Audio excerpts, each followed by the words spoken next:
Okay, so this topic is on organizing.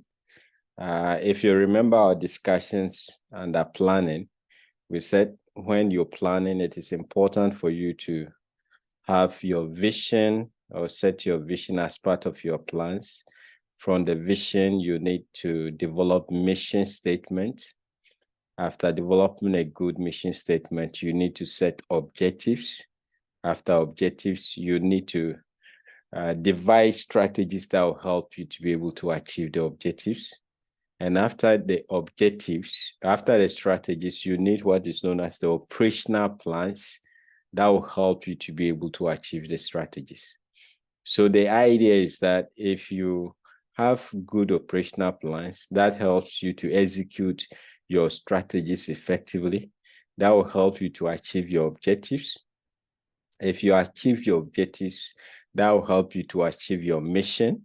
And once you're achieving your mission, that will help you to achieve your vision at the long run. All right.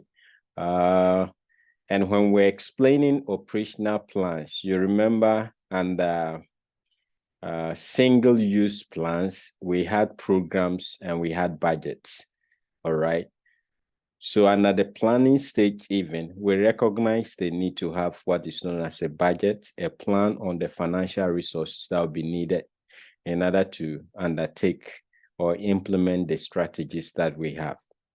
Okay, so the organizing function of management actually dwells a lot on the resources that will be needed. You might have beautiful vision, beautiful mission, nice objectives, nice strategies. But if you don't have the resources to support your operational plans, those plans will not be effectively executed.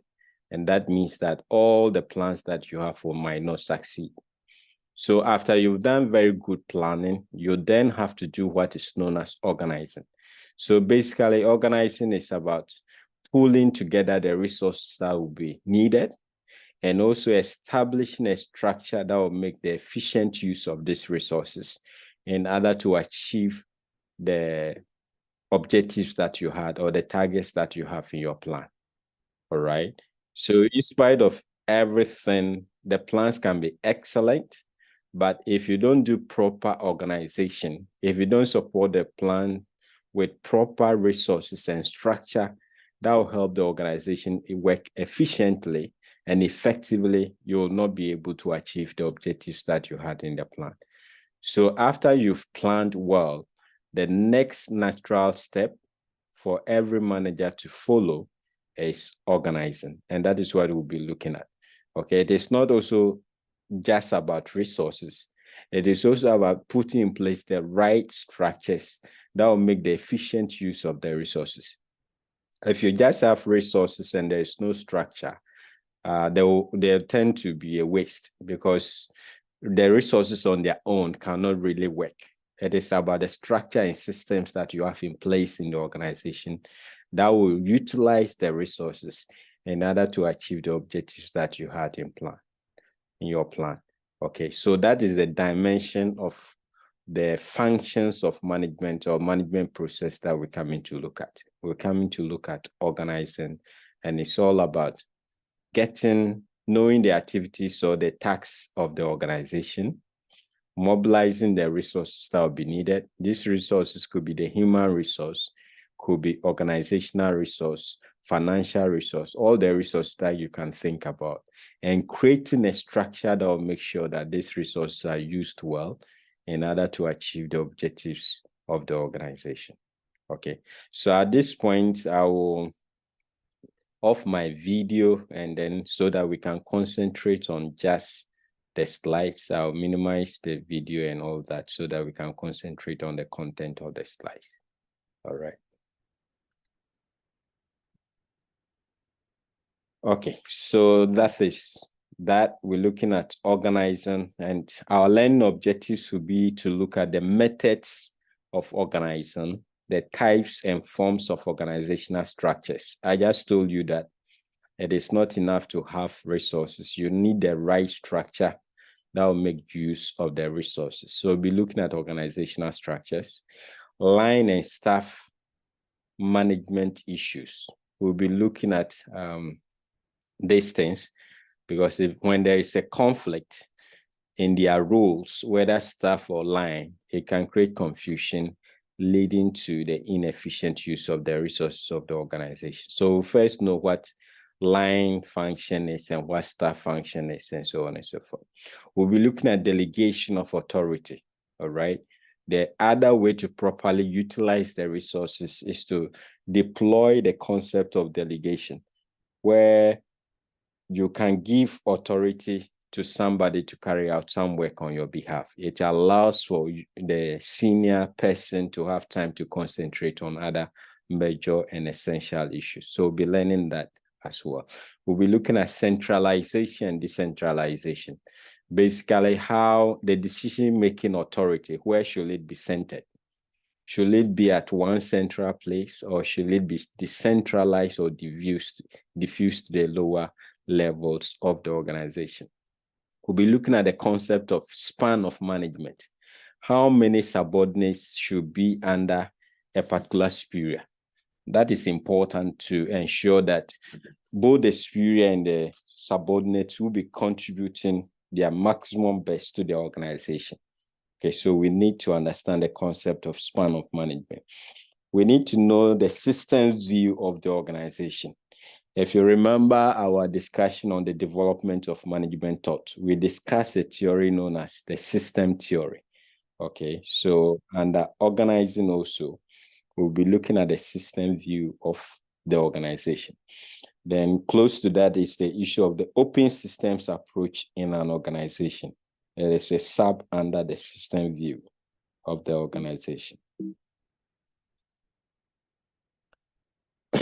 So the intro, I just explained that after you finalize your plans, it is important to pull together resources and people and make them understand the importance of cooperation to accomplish the results. So you bring together the resources and create a structure that will let them to cooperate with each other in order to achieve the objectives of the organization. That is basically what is meant by organizing. All right. So whilst planning emphasizes what is to be done or what to do, organizing focuses on how to do it by properly forming groups. So it is in organizing that you create the right structures and systems in place in order to achieve what you say you want to do in your planning. So in planning, the focus is what to do, and organizing, it is about how to do it. What are the right structures that we have to put in place in order to achieve that? So let's look at these three concepts. They are quite related, but a bit different. So generally, the term organization is used to refer to a social group that is deliberately created and maintained to achieve some intended goals. More specifically, it is defined as a formal social group. So organization is when basically two or more people come together in an organized way to be able to work together to achieve a particular objectives. Okay, so you cannot find an organization where there won't be the element of people coming together. That is why it's seen to be a social group. Okay, but they come under a structure that is formal so that we know how we can relate with each other as a group. And that is the concept of organization. All right.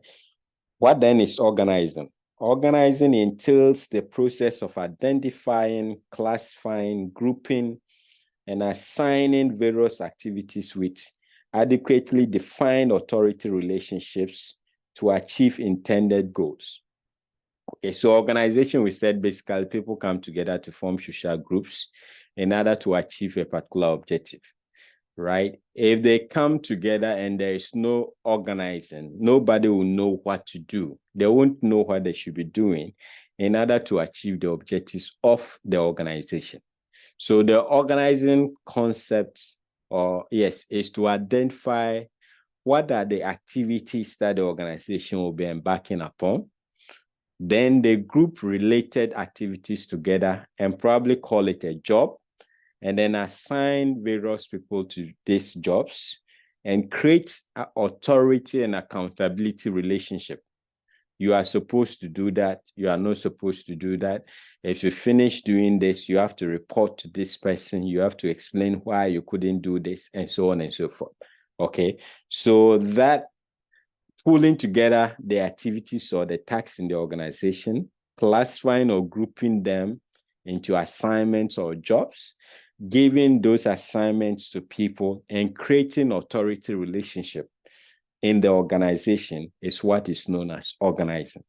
So that we don't just bring people together without any structure in place to cause them to work in order to achieve the objectives of the organization. So you need a concept of organizing. All right. Then we have organizational structure. So it is the outcome of the organizing process that will give us the structure. Okay. So how to visualize this is to look at how the organizational chart of any organization. Okay, so you have the CEO, depend upon the type of organization. If you pay attention, the organizational structure will be telling you who has authority over who and who is responsible for what. So the structure shows the duties and responsibilities. At the same time, the structure shows the authority linkages or relationship in the organization. All right. So when you finally do your organizing role and you put it in the form of a structure, that is what is known as organizational structure. Okay. The duties and responsibilities that you do under organizing, some are likely to be below others. Some are supposed to do something. Somebody is supposed to check that that thing is done. Another person is supposed to check that the person has checked it, and so on and so forth. So it shows a structure in the organization, and that is known as the organizational structure. Okay, so the organizational structure, on the other hand, is the outcome of the organizing process.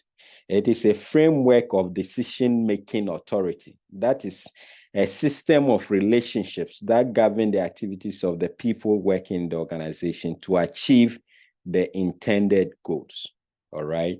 So if I was to ask you the structure of your organization, you should be able to tell me. All right. So anybody to help me? You just make us aware your industry or the organization, the nature of the structure. Akosia, can you help us with this?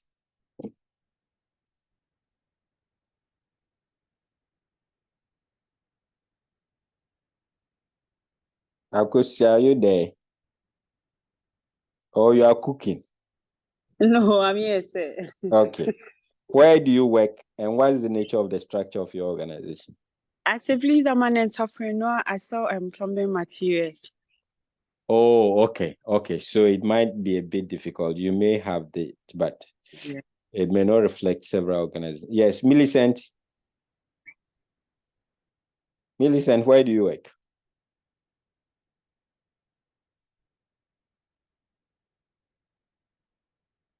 Millicent, are you also at a salon? I think she just left us. Regina, where do you work? Hello, Doc. Yes, where do you work? Not as working per se, but I'm with them. You are with who? HTU. HTU? HTU, Hood Technical University. Oh, okay, Yeah. okay. So that's the university system as well. Yes. Yes. So what's the nature, the structure of HTU? Yes, I think it's from the chancellor, that's the VC, then pro VC. Then I think the deans. Okay. Then under the registrar, we are under the registrar, so the administration. Then in terms of the academic affairs, I think it's the deans, then the head of the department. Yes, then the head of the department to the lecturers. That's how they fulfill the activities. Good. Then under the administration, we are under the registrar. So the registrar will communicate to your immediate boss. Me, I'm at the examination unit. So how things to coordinate over there, that's how the structure goes. Right. So basically, you see that what you just described is about authority and also responsibility. Okay. If you pick the academic line, the lecturers are like the operative employees. All right. And you have the head of department that is there to ensure that lecturers do their work. After the head, we have somebody known as the dean of a particular school or faculty that is there to ensure that the heads of departments are doing what they are supposed to be doing. In our system, beyond the dean, we have the provost, okay, who is supposed to ensure that the deans ensures that the HODs are doing what they are supposed to be doing. After the provost, we move to the pro-vice chancellor. In our system, he or she is in charge of the academic issues. So the pro-VC is supposed to ensure that the provost is doing what he's supposed to be doing. The provost is supposed to ensure that the dean is doing what he's supposed to be doing. The dean is supposed to ensure that the HODs are doing what they are supposed to be doing. The HODs are to ensure that the heads, lecturers are supposed to be doing what they are doing. All right. So that's the pictorial representation of the structure, which will normally be reflected in the organizational chart.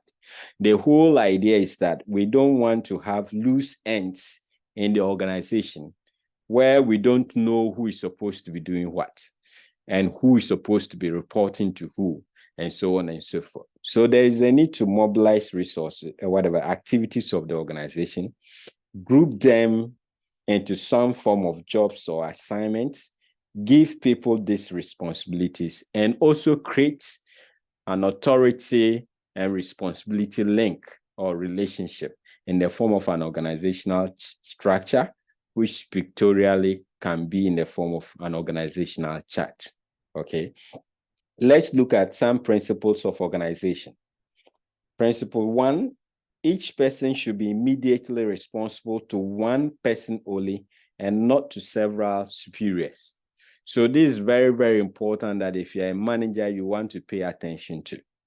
Don't make any subordinate to be responsible to two superiors for the same assignment. Okay, the obvious reason is that it creates confusion. One boss might be saying, do this, the other might be saying, do that. And at the end of the day, the person will not know what to do. Okay. Sometimes also the subordinate can play one superior against the other. You want him or her to do something, he tells you, boss B says I should do this, therefore I don't have time. So as much as possible, based on the principle of organization, a subordinate is supposed to be under one superior and not several superiors, so that you can get the best out of the person. All right. Point 2, authority should be granted to match responsibility. If this is not done, it often leads to a decline in the subordinate zeal for taking initiative. So important. Okay, there is nothing more frustrating than to be given responsibility with a corresponding authority. You know, human beings, as we've established earlier somewhere, I think overview of management, theory X is lazy, and most times it is out of fear of punishment or something like that, threat that the person will do what he or she is expected to do. So if you give somebody responsibility to make sure that some work is done, and you don't give the person the commensurate authority to make sure that that is done, then it's almost like trying to frustrate the person. Okay, so if you go back to our example, assuming if you're a lecturer, you don't have any power, any punitive sanctions against a student that misbehaves in your class. Okay, if they choose to listen to you, fine. If they choose not to listen to you too, that's fine. They can come to class and misbehave any way that they want. At the end of the day, that can create problem for you because you will not be able to control your class. Okay. The same thing if you are made a head of a particular unit and you don't have any power to punish or to promote or reward any person, there is nothing more frustrating than that. So if you are a manager and you're given responsibility, make sure that that responsibility goes with the necessary authority to enable the person carry out their responsibility. Okay. Point 3 or principle 3 says the span of control should be appropriate to the circumstances so that it is neither too wide nor too narrow. So we'll be looking at span of control or management as a major subtopic. But this principle is also important. The number of subordinates that will be under any superior should neither be too broad or too narrow. Okay, and it is based on certain situations that will determine the size of the span of control or span of management. But whatever be the case, the number of subordinates that will be under one superior should be appropriate, so that the superior will get the maximum best out of the subordinates. If there are too many, he might not be able to supervise them well, and therefore some of them may not be giving off their best to the organization. So the span of control needs to be appropriate. Okay. Then the next principle is to make optimal use of specialization. That is the whole idea of organization. You group together related assignments or duties and then give it a name. Okay. Group together other related activity and give it a name and put people in charge. And these people are normally people that have competencies in these areas. Okay, so you want to, as much as possible, to ensure that there is specialization in the organization so that people know exactly what they are supposed to be doing. And as they keep at it, they become more efficient and effective in that. And that can bring maximum results to the organization. So don't just allow the situation where people can move around and be doing anything that they want. There should be a job description that tells people what is expected of them. And that is what they should keep at in order to improve their efficiency and effectiveness over time. Okay. Point 5, the number of levels of management should be kept as low as possible. Too many levels lead to bureaucracy and distortion or loss of communication. Okay. So the description that we gave, most organizations are trying to level it as much as possible in order to facilitate communication and in addressing problems. Okay, so assuming the Pro Vice Chancellor wants to communicate something to lecturers, all right, from the structure we've just explained, the communication, he or she must first talk to the provost must be talking to the dean must be talking to the head of department before the head of department will communicate to the lecturers. Okay, if you're in a competitive environment, that this type of structure or levels of management is just too long in order to be competitive. So part of the principles of organization is to make sure that you have commensurate number of levels of management in your organization. Okay, once again, it is not in every case that a flattened organizational structure is the best. If you're working in some environment, or especially the public sector, where there's the need for a lot of cross-checking before decisions are taken, it may rather be better to have many levels so that there will be cross-checking of decisions in order to avoid corruption and misuse of resources and so on and so forth. Okay, but in all cases, make sure that you have the appropriate levels of management in order to ensure that decisions are taken quickly to ensure the attainment of the objectives of the organization. Okay, point 6 or principle 6 says the degree of centralization should be appropriate. So centralization is basically, to what extent do you want decision-making authority to be centered at one place or to be diffused to other lower levels of the organization? Once again, it depends on the level and the type. It depends on the type or nature of organization, all right? In some circumstances, it would be better to go for a lot of decentralization. In some other circumstances or organization, maybe centralization will be more appropriate. So you just have to know the extent of centralization that you should have based on the type of organization that you're dealing with. All right. So if you're dealing with, say, security kind of sensitive organization where people must basically take instruction from their superiors, you cannot afford to practice a lot of decentralization because it must be obeyed before you complain.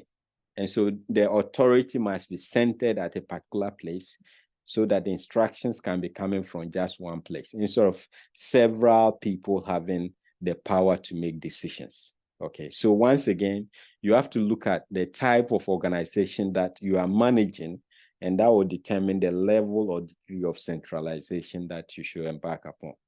All right, this is also a major heading that we'll be looking at much later. 7, there should be equitable distribution of work, both in terms of variety and volume. So that is the other principle of organization. All right, people at the same level getting equal pay. Somebody should not be overburdened at work, okay, with a lot of work, whilst another will just be relaxing at the workplace. If you do that, at a point, the person that is doing too much could feel frustrated, and that can reduce his or her productivity to the organization. All right. 8, make maximum use should be made of the abilities of the staff in the distribution of duties and responsibilities, just similar to 7. Don't overburden some whilst others walk idle. Okay, sometimes it's not, the punishment is that I don't want to give a subordinate work, right? Some superiors punish people like that. Okay, they ask you to do something once, you couldn't do it. Then afterwards, they don't give you work at all again. Okay, but that is not the right way to manage. Make sure that you make the maximum use of the abilities of staff in your organization. Principle 9, the duties, authority, and responsibility should be defined. Otherwise, it may lead to empire building. So make sure that people know their duties, their authority, and responsibility. Empire building is where somebody wants to capture. It might be a department, it might be an organization. They want to be the one in charge of everything. That is not acceptable, okay? So the person is probably in the marketing department, but they want to control activities in production. They want to direct supply chain people as to what to do. That is the idea of empire building. No. If you're in marketing or you are the head of marketing, your authority should be confined to what happens in marketing department and not have that overriding power to be instructing people in production and supply chain and all that. So that is very, very also important as a principle of organization. Principle 10, the organization should be flexible enough to accommodate change, cutting across hierarchical barriers. Okay, so flexibility once again comes in. There may, and there will always be times where you have to collaborate. Even though you are the marketing head, you need to be talking to, say, production head to be able to know the kinds or the quantities of products and services that should be produced. So that flexibility is also important in organization. Okay. Important steps in organizing. So point 1, if you are into organizing, these are key. First is enumeration and grouping of activities of the enterprise consistent with its objectives. So that's the first point. You have to first identify all the activities that will help the organization in attaining its objectives. Okay. Then point 2, assignment of activities to different executives. After you have identified the activities and you have grouped them and probably call it a job or assignment, you then have to give these assignments of activities to different executives, all right? Or you give the jobs to the executives or people in the organization. Step 3, delegation of authority and placing of responsibility for carrying out the assigned duties. So once again, we said it much earlier. So don't just give duties, but also give the authority that will help the executives to carry out their assigned duties. Okay, I don't know whether you've experienced this before, but it can be very, very frustrating leading people where you don't have any authority over them. All right, you call for meeting, everybody has an excuse. I'm going there, I'm doing here, and so on and so forth. And you don't have any power over them. All right, you can cry in your private place room when you go back because of the frustration that comes with that. Okay, so when you're given responsibility, always make sure that there is corresponding authority that will help the executive to get the work done. Okay, point 4, making provision for effective coordination between employees and establishment of definite lines of supervision. So very, very important. You need to establish some coordination or some connections between these executives.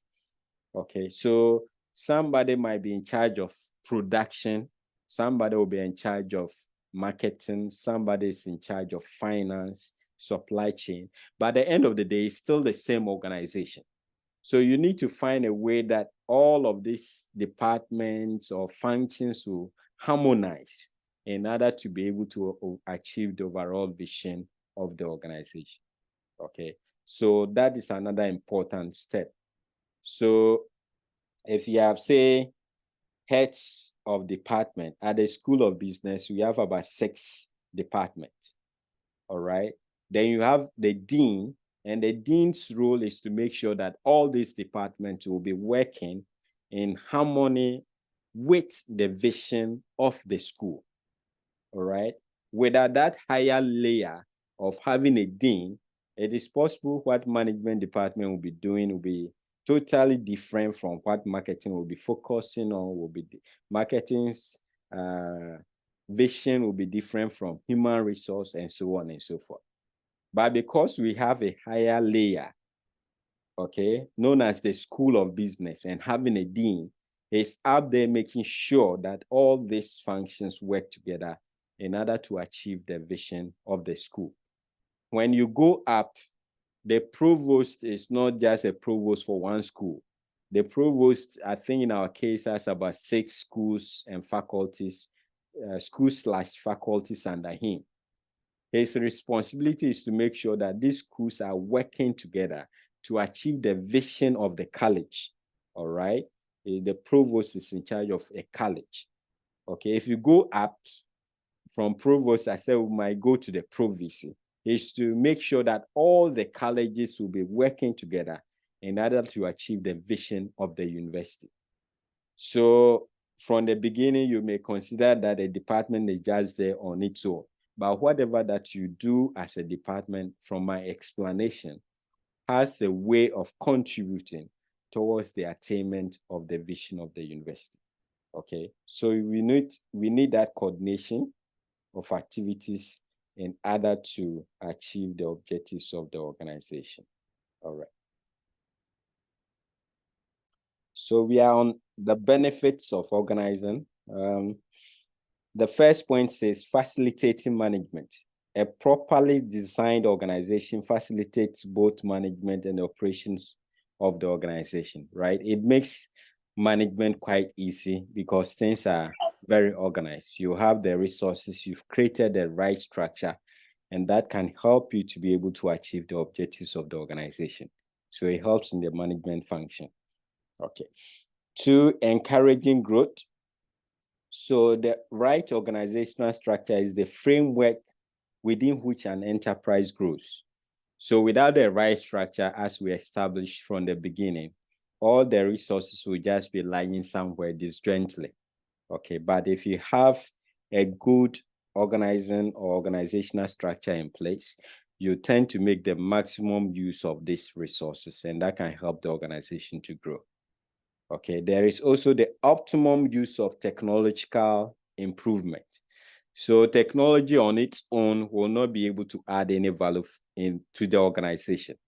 It is the structure that you have that will ride on the technology to help the organization to achieve its objectives.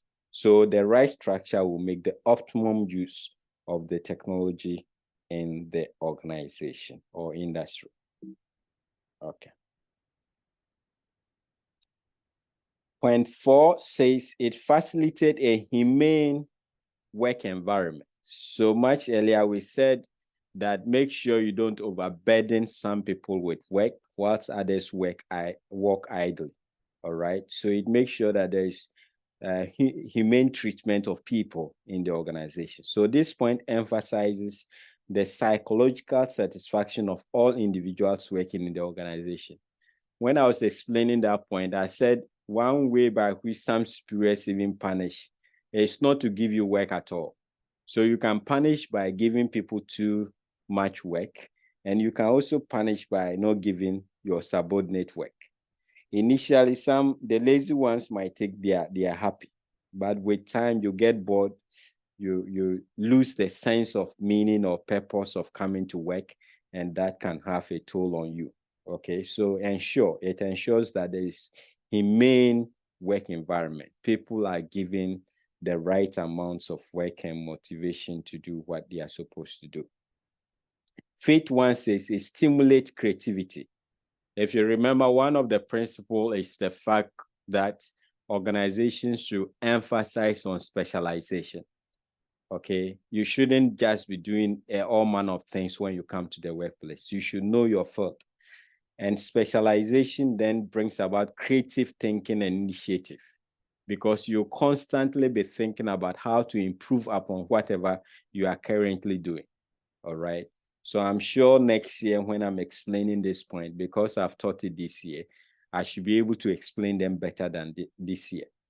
Okay. And so on and so forth. So whatever that you are doing, once there is the element of specialization, you become more creative and thinking about how to do those things better. So it stimulates creativity because of its focus on specialization. 6 says it ensures coordination and control. Okay, this is obvious, isn't it? So it puts the right structures in place to coordinate efforts and also control efforts so that all the units and departments in the organization will be working towards one common objective.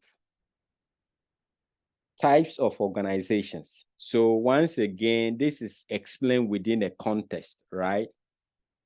So if we were explaining it generally, there could be several types of organizations, okay? But this is within the context of organizing or organization as a function of management. So we can have closed system view of the organization. So when we talk about a closed system view, we are talking about an organization that is perfectly deterministic, and there is no exchange between the system and the external environment. Okay. However, today, no organization can truly be closed, and closed system exists only in theory. So we can have a view that organization can be classified as closed, but as the point just explained, it's in theory. If we say it is closed, what it means is that the organization doesn't take any input from the external environment, and the organization doesn't also give out output to the external environment. But that cannot be real. Every organization at least will have to employ people from the society in which it is established. So we don't have a closed system in practice, okay, as far as organizations are concerned. What we have is an open system where the organization interacts with its environment in order to be able to achieve its objectives. That is why from the beginning, even when we're discussing planning, I said it is important for us to understand the business environment or the environment of an organization, because all organizations are open systems. They interact with their environment, either in a way of getting inputs or sending output to the environment. Okay. So we can also classify organizations as formal and informal. All right. So a formal organization is a group of people working together cooperatively under authority towards goals that mutually benefit the employees and the organization. So if it is a formal organization, it is not like people that have just come together to socialize. Don't forget, once we come together and the motive is even to socialize, it is an organization from the definition of organization, okay? But when it is formal, it is under authority. When we come together, we don't just have the right to do whatever that we want. We have an authority that determines what we should be doing, and that makes it a formal organization, okay? But within the same formal organization, okay, let me just explain the informal. Informal, it is a network of personal and social relations that arise spontaneously as people associate with one another.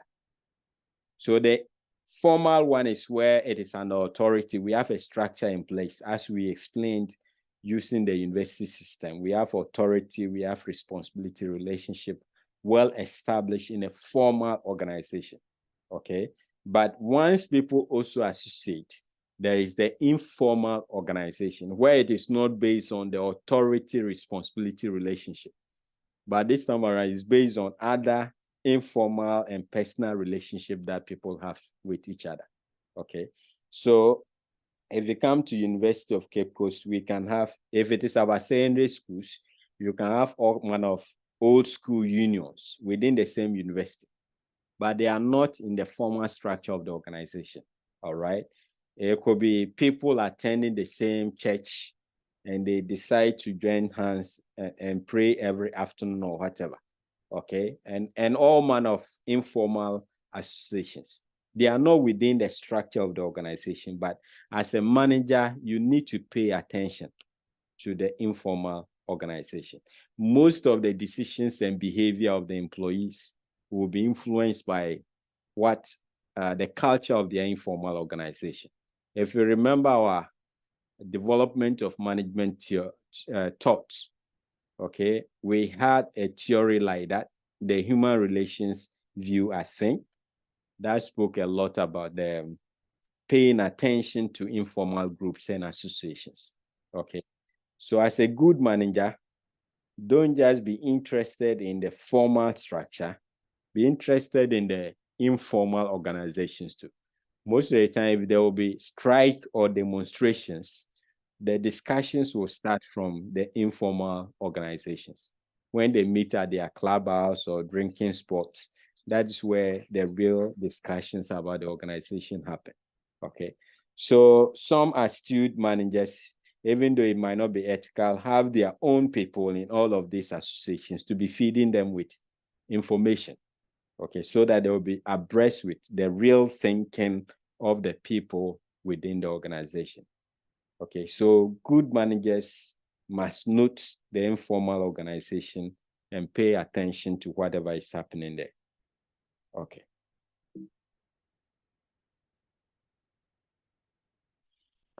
So the system view of organization, if you remember, under that same topic, as I said earlier, we discussed the system theory, okay? And the system perspective has the following, concludes that an organization has the following attributes. That first, the organizational system pursues organizational goals. They have some goals that they want to pursue. The second, the organizational system is the whole. That is the summation of all subsystems. And if you can remember, who can help me recall the subsystems that we learned under development of management thoughts? I think there were 4 subsystems. Do you remember? No, I don't think you will. So we said we have tax. I believe so. Tax is what the organization is set up to do. Apart from the tax, we said you will have people as part of the technology, whatever, the subsystem of the organization. Then you have structure. In fact, I think after tax, you have structure, you have people, and you have technology. Okay, these are the subsystems within the organization, and harmonizing and all of this working together makes up the organizational system. Okay, so next point, the organizational system helps in processing or transforming all the subsystems into the result in the form of output or outcome. Okay, so if you have the overall organizational system, it makes sure that there is tax and there is the right structure. You have the people that will work with the structure and the technology to make sure that the work gets done or the task gets done. Okay, so you need the organizational system to pull together the tax, the people, the structure, and technology to get the output that you want as an organization. The subsystems interact with each other and are interdependent. I also remember in that discussion, we spoke about the fact that there is a permeable membrane or something of that sort, where I said whatever happens to, say, people or structure will affect people. What affect people will affect tax, will affect technology. So they have some form of relationship. If you use the wrong technology, you will not be able, because people will not be able to work with that wrong technology.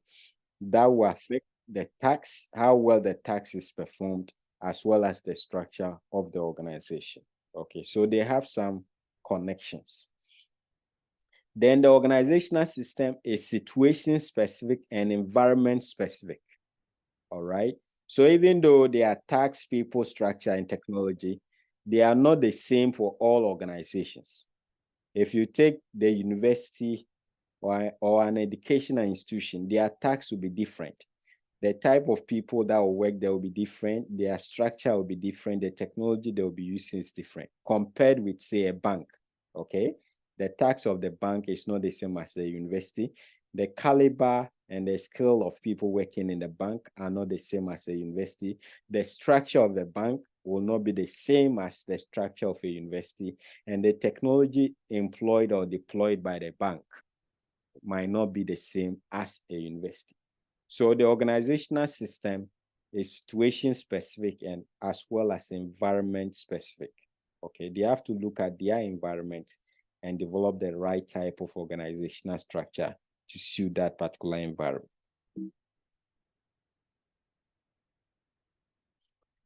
So we come to the organizational structure proper, and I think we've already explained these 2 points. So organizational structure is the pattern of relational network between different hierarchies and is characterized by activity authority relationship charts. Okay, so I think we've explained that. The organizational chart is a useful model of a formal structure that illustrates relationships among employees and social systems and their interactions with all the systems of an organization. Once again, from the explanations that we did, I think, who did that? Regina did that, helping us with Hotel University. It helps us to know, okay, and have a pictorial understanding of what the functions of organizational chart is.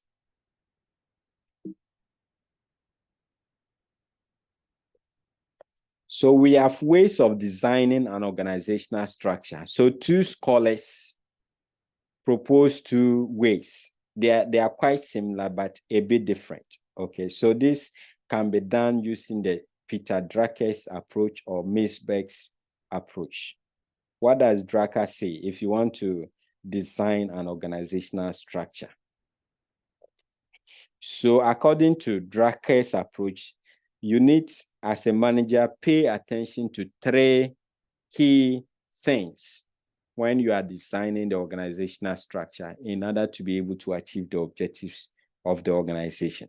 Okay, it kind of deviates from the traditional functional operations of the organization. Like when we say the structure, basically we're thinking of functional areas: marketing, finance, HR, and production. But he argues that, for example, it is not all organizations that these things will be there. Okay, if you take our example of a bank, do they have production department in a bank? Those of you who work at the bank, is it possible to find a department known as production in a bank?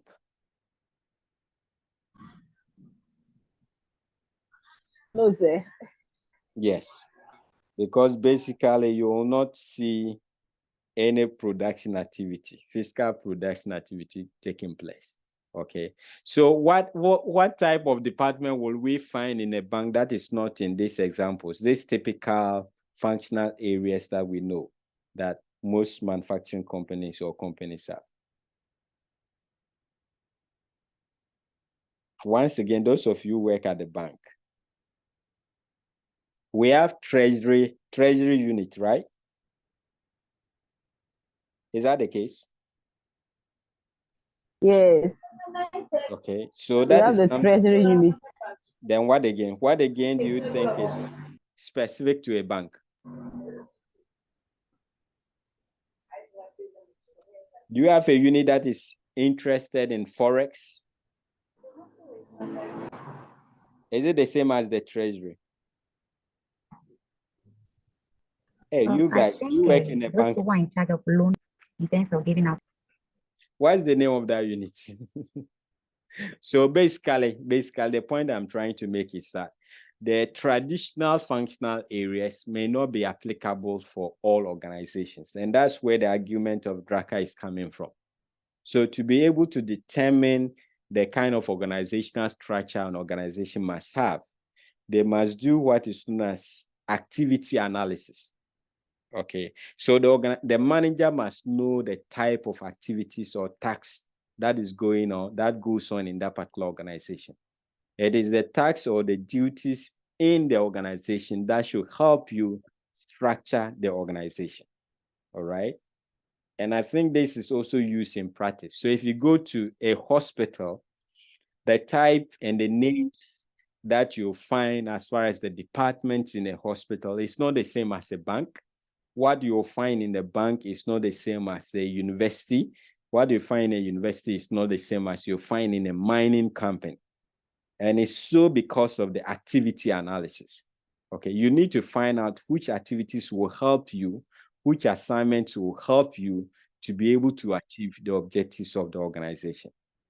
And then you can then group these activities, the related ones together, and form departments and the structure of the organization based on the activities.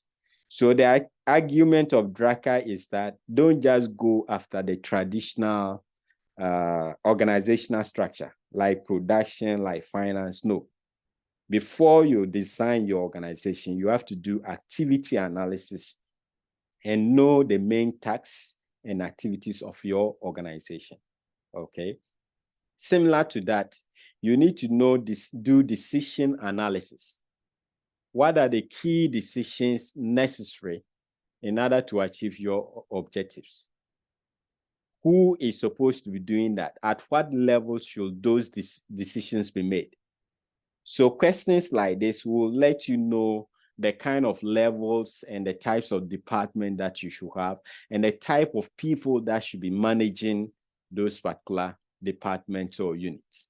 Okay, so that will help you to know the type of people that should be managing and the levels of decision making, because decision making is core, it's at the heart of achieving your organizational objectives. If you allow the wrong people with wrong expertise and qualifications or whatever to make the decisions, then obviously your organization is doomed. So don't just rely on traditional way of structuring organizations.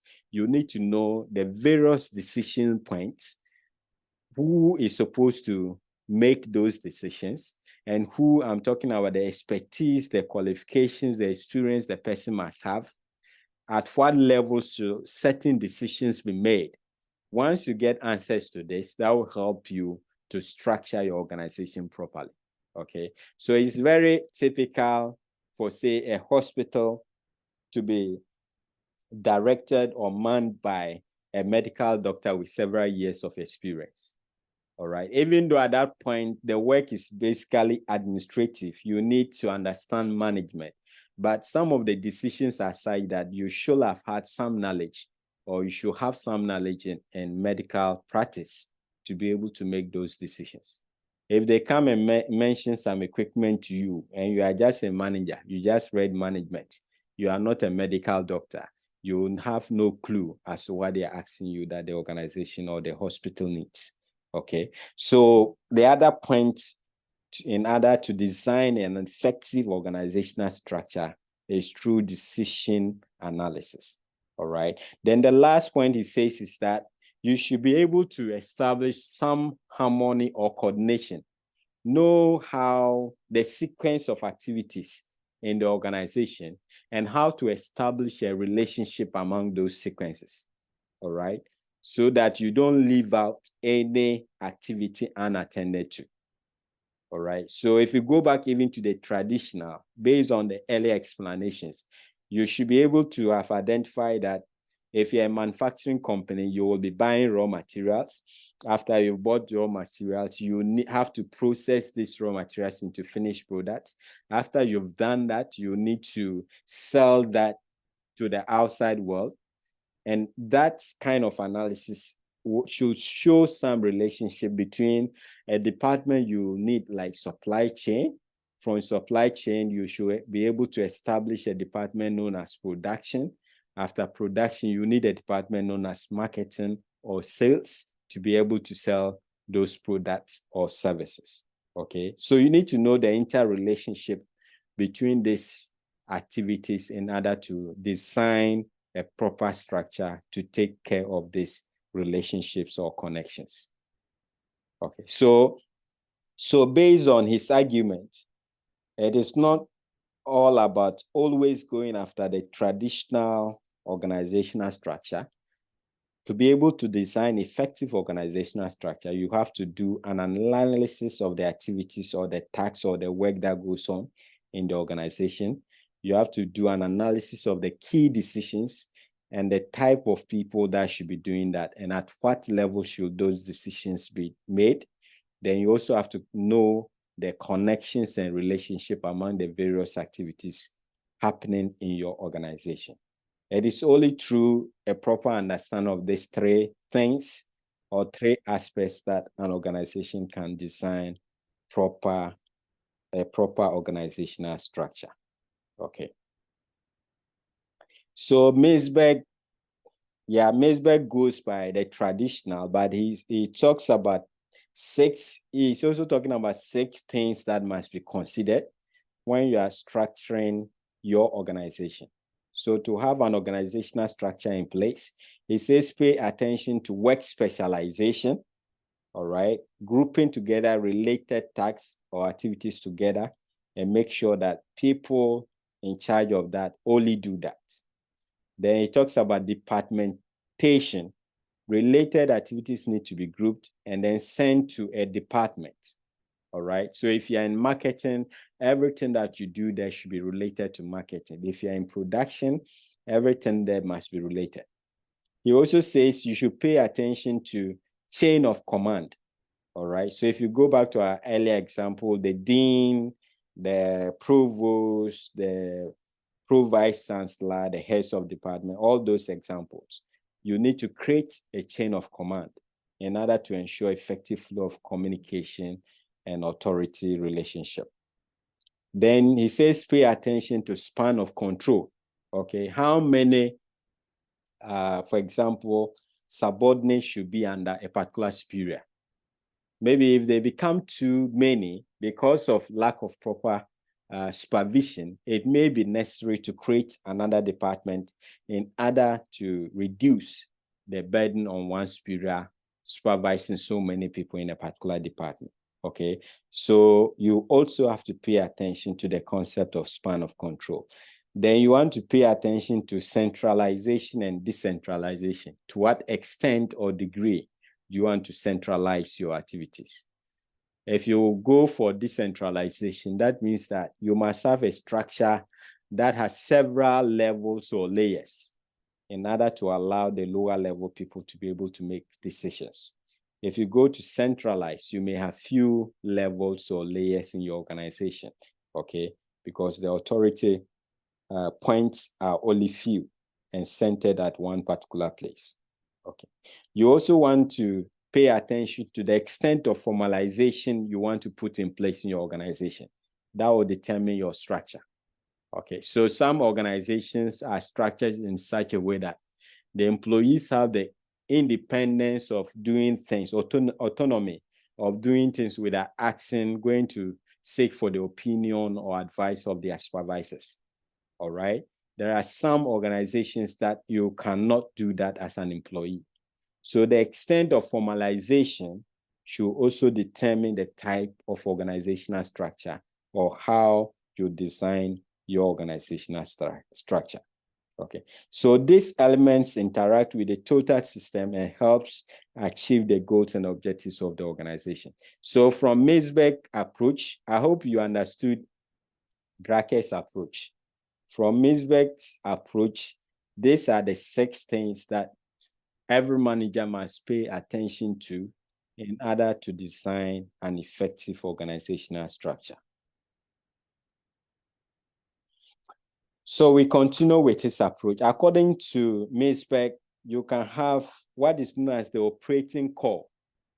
So employees of an organization that get involved in the production and services.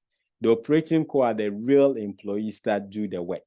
So in our example of the university system, the lecturers that have to go to the lecture halls to go and teach, okay, or now online as I'm doing, are the operating core employees, okay?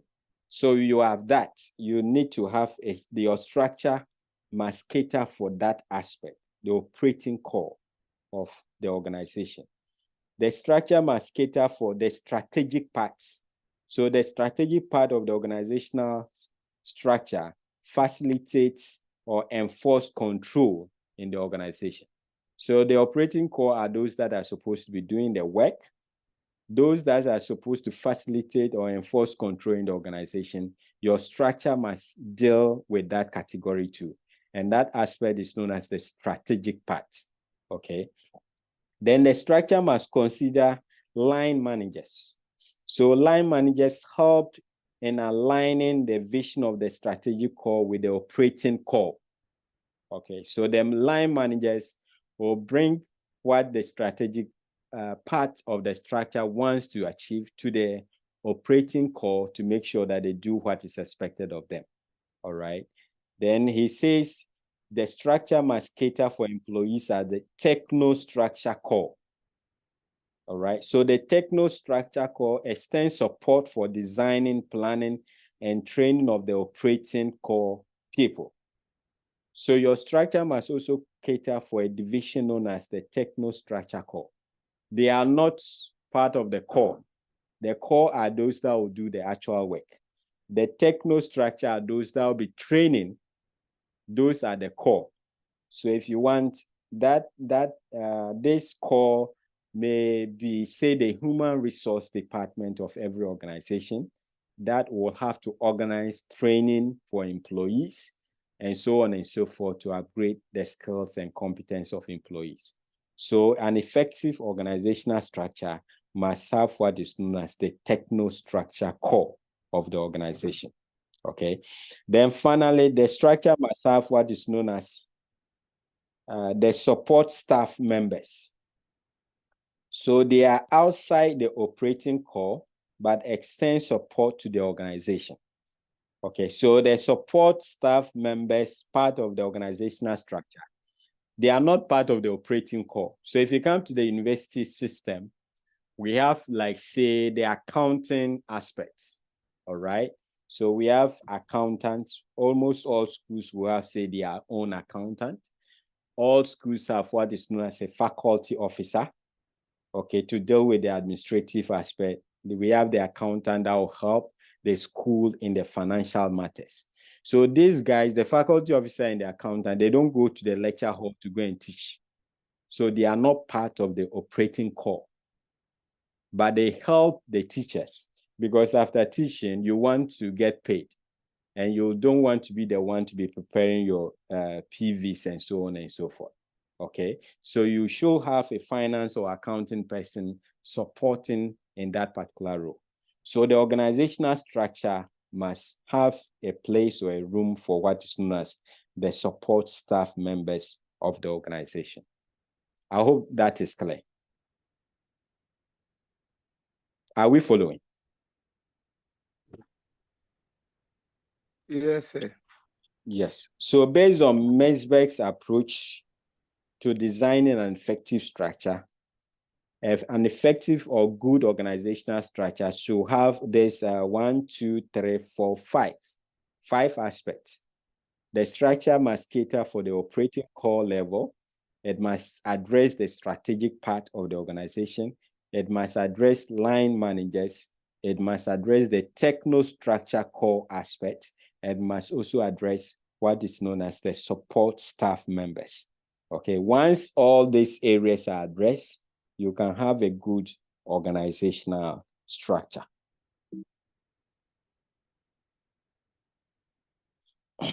Let's look at types of organizational structure. All right.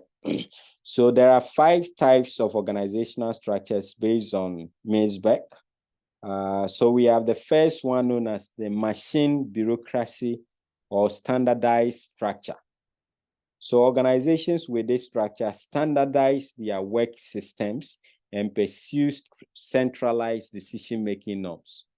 So if you go to an organization with a standardized structure, as the name suggests, the work that is supposed to be done there is standardized. Is the same or is structured, all right? Every morning you come to work and you have to do the same thing. So due to their typical nature, such organizations make extensive use of standard operating procedures. You remember our explanation of procedures coming from policy. So standard operating procedures establish what should be done whenever you want to do something, okay? So we have McDonald's to be an example of that. McDonald's, I think it's not in Ghana. We have KFC now.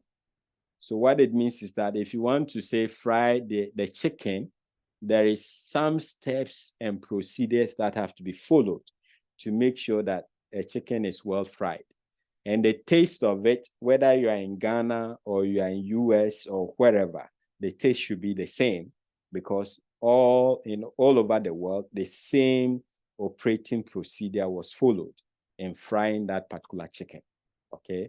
So an organization that operates that way is known as a machine bureaucracy or standardized structure, okay? Everything is laid out. What are you supposed to do from step 1 until you get the finished product?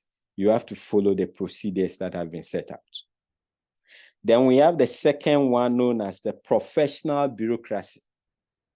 Organizations with a professional bureaucracy structure manage their operations with professional employees. So with this type of structure, they deal with professional employees. So the trait is that such organizations focus less on formalization of systems and procedures. They believe in allowing a high degree of functional autonomy, empowers the employees, and encourage learning and competency development. Okay, so if you have a professional bureaucracy, it's almost the opposite of the first one. You don't have structured systems or formalization, but you rather allow employees to make decisions. You empower them. You give them autonomy to be able to make their own decisions here and there. Don't forget, they are professionals, okay? And for them, when you're dealing with professionals, the worst way to manage professionals is to seek to micromanage them. Okay, tell them every day what they should be doing, and at every point in time, you want to instruct and direct them. You'll be dealing with a lot of resignation letters if you want to manage professionals that way.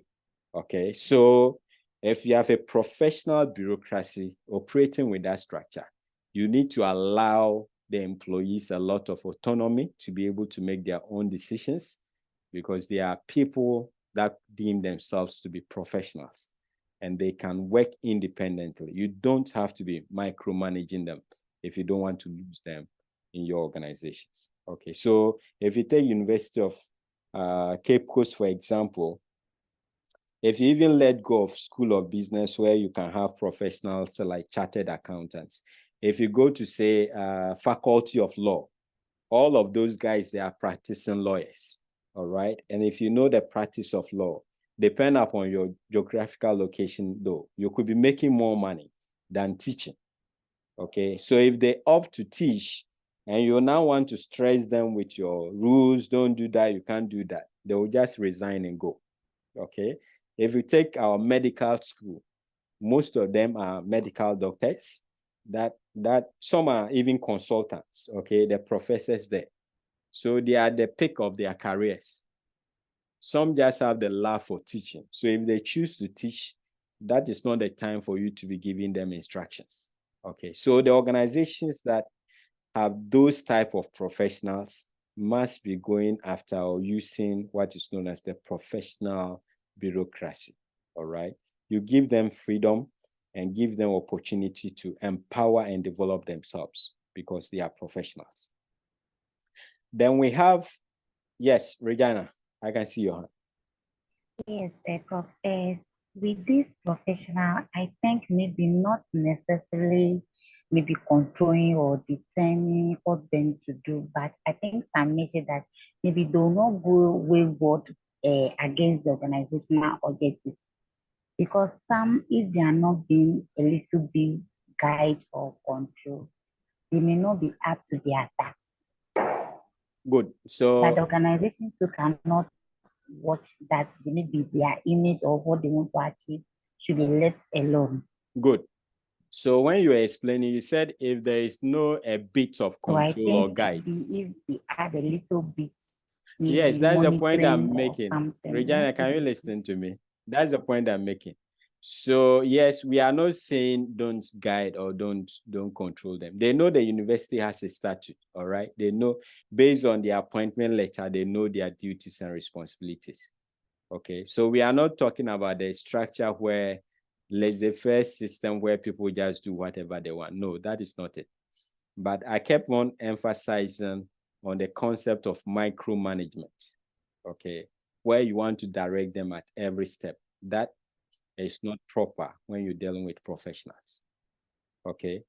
Yes, you one time or the other, you can provide guidance, and the word is guidance, but don't seek to micromanage them. That is not how to do or behave under with professionals. If not, most of them will quit. Okay. And the word I kept mentioning about professionals, because by their profession alone, they have code of conduct that they have to comply with. Medical doctors have it, chartered accountants have it, lawyers have it. And so by just being in that profession alone, they don't have the leverage to behave anyhow or to misbehave. Okay. So on their own, and they are professional because it is believed that they can take rational decisions. Okay, so that is the whole point. So it doesn't mean don't guide them at all, but the point I want to stress is you don't want to micromanage professionals. Okay, if you do that, you lose a lot of them. If you take, so my example that I was talking about, for medical school, for some time now, they are even struggling to get people to be head of departments or take up some administrative positions. They are not interested. Okay, whilst in other departments, people will be fighting and lobbying to be heads.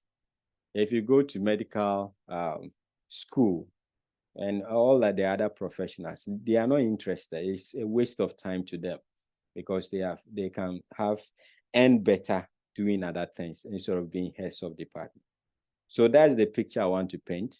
I'm not saying allow them to do anything at all that they want, but avoid micromanagement. Okay, seeking to direct them here and there. If you do that, they will resign and go because they already have their profession. Okay, right. Then we have the third type of structure known as adhocracy or innovative forms of organizational structure.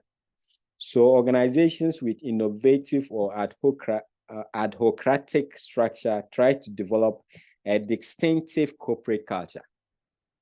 All right. So they emphasize a lot of freedom and autonomy. So let's just look at it. With the centralized decision-making process, these organizations encourage open communications, healthy interpersonal relations, mutual discussions, and negotiations. All right. So if the organizations that operate with this structure, you will find minimal exercise of authority. Okay, it's very rare to see somebody behave like he's the boss or he's the leader. Okay, because you're dealing with people that are of a particular class, and you want them to be creative, you want them to be innovative, and so you want to limit the extent to which you control or direct them as much as possible. All right. So when I did my search, for now, Amazon is known for that type of organizational structure where employees have open communication. And the whole idea is that they feel they have to come up with several initiatives in order to succeed as a business. So, for example, if they're able to try 10 initiatives or new ideas, the chances are that only one may succeed. So you need to give people the freedom and allow them to be able to deliberate and argue their case out in order to be able to get as many ideas as possible. But if you suppress communication, if you want to bully people, then it will be difficult to get those innovative ideas that will help your company to move forward. Okay. So adhocratic organizations or adhocratic structure has those attributes. Okay. Then we have the simple or entrepreneurial forms of structure. So the entrepreneurial form of organization structure is followed by organizations that are run by the entrepreneur. All right. I think who said he was an entrepreneur? Is it Tenny once again? No, sir, it's me, please. Is who? Adhocracy. Adhocracy. Okay, sure. So with that, you just have one person making the decisions. Okay. So the entrepreneur directs all the activities and hence can win the quick trust of employees with flexible norms and systems. So you can easily make your decisions and relate well with your subordinates because really at this point you are not many and all of them depend on you. If you make the right type of decisions, you tend to win their trust very easily. Okay. Then we have the divisional forms. So organizations with divisional structure manage their activities by making several autonomous divisions. So divisions may be in terms of product or a process. Later, when we discuss the various departments, we'll get to know about several of these divisions. So it may be by product or process. Though structurally, divisions enjoy autonomy, control and decision-making power, but control and decision-making power may not always be with the division. Okay, so for some organizations, they have products. So you can have, normally I use the example of Unilever, but I'm not sure that is what really happens there. But I can assume that they may have a department, say, for beverages. They may have a department for oils, for soaps, and so on and so forth. Okay. And they will have some managers or executives in charge of these products. But at the end of the day, they will have the corporate head that will still be in charge of the overall decision-making of that particular organization. Okay.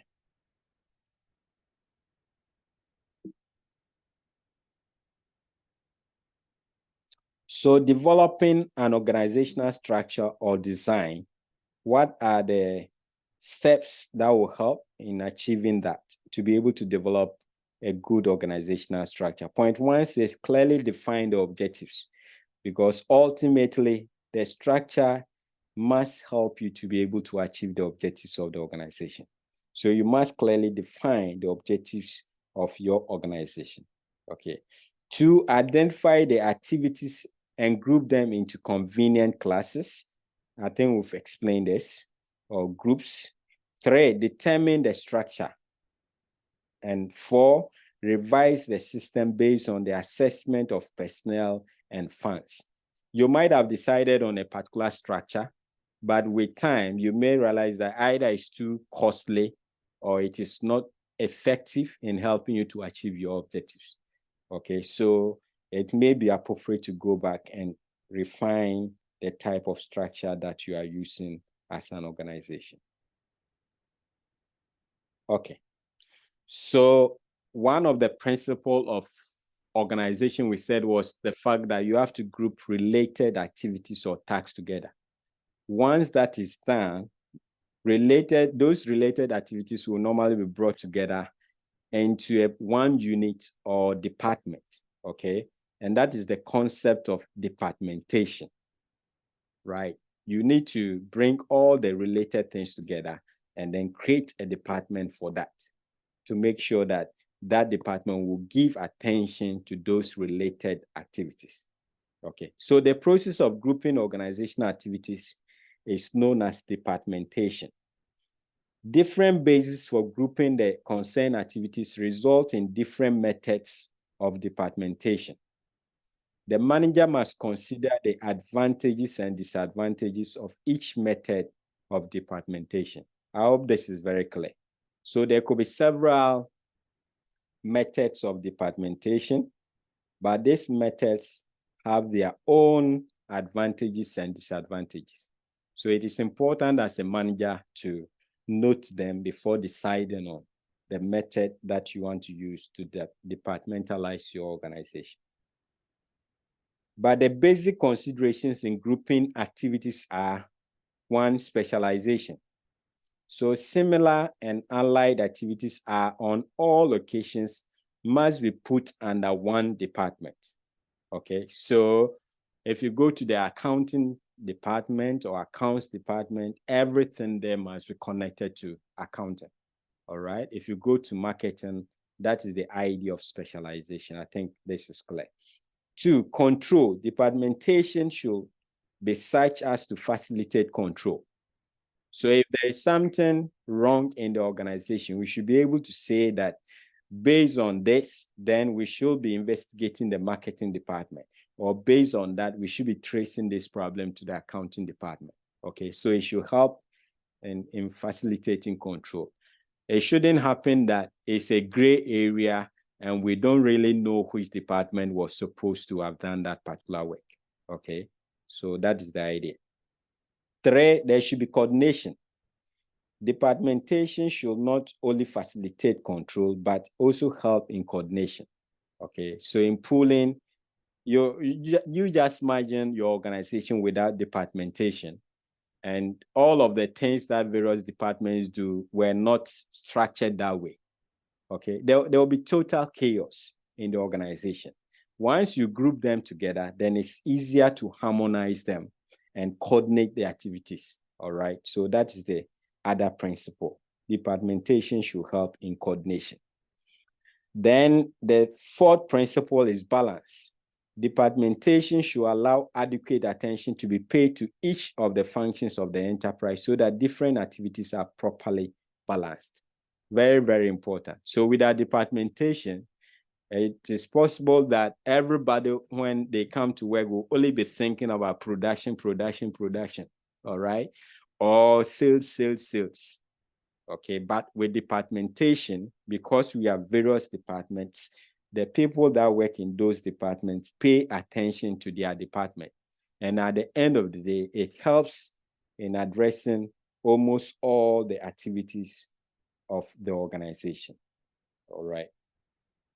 Then it will help avoid duplication of sections. So departmentation should, as far as possible, avoid duplication of sections. So I think we've touched on this point. I shouldn't go to accounting and be seeing people doing things about marketing there, or vice versa. So it should avoid duplication of sections.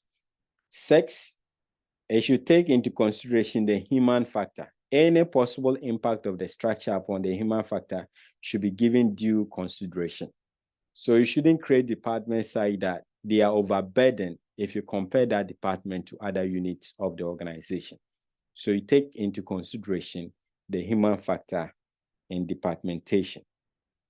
Then reduction of cost. So activities should be grouped in a manner that will best contribute to achieving enterprise objectives and reducing its cost.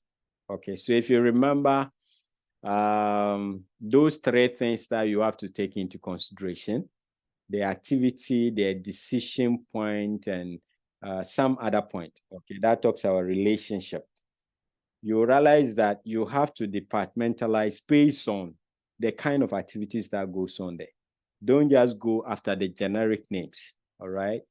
finance, accounting, marketing, and so on and so forth. For example, if you are a small organization, instead of having, say, an audit department and also an accounts department, most of the guys that work in audits are also accountants.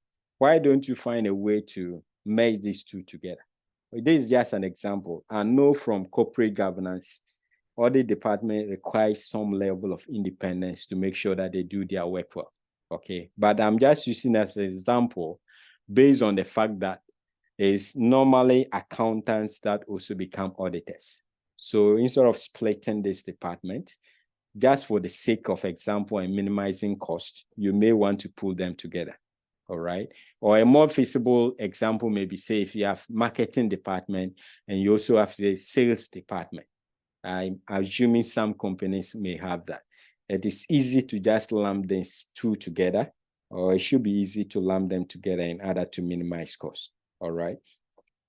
Then in departmentation also, you need to have a recognition of local conditions. So where you find yourself, the needs and aspirations and desires of your customers should also determine the type of departmentation that you should have. Okay. So the departments or whatever that one organization may have will not be the same as your organization because of the needs that your people might have.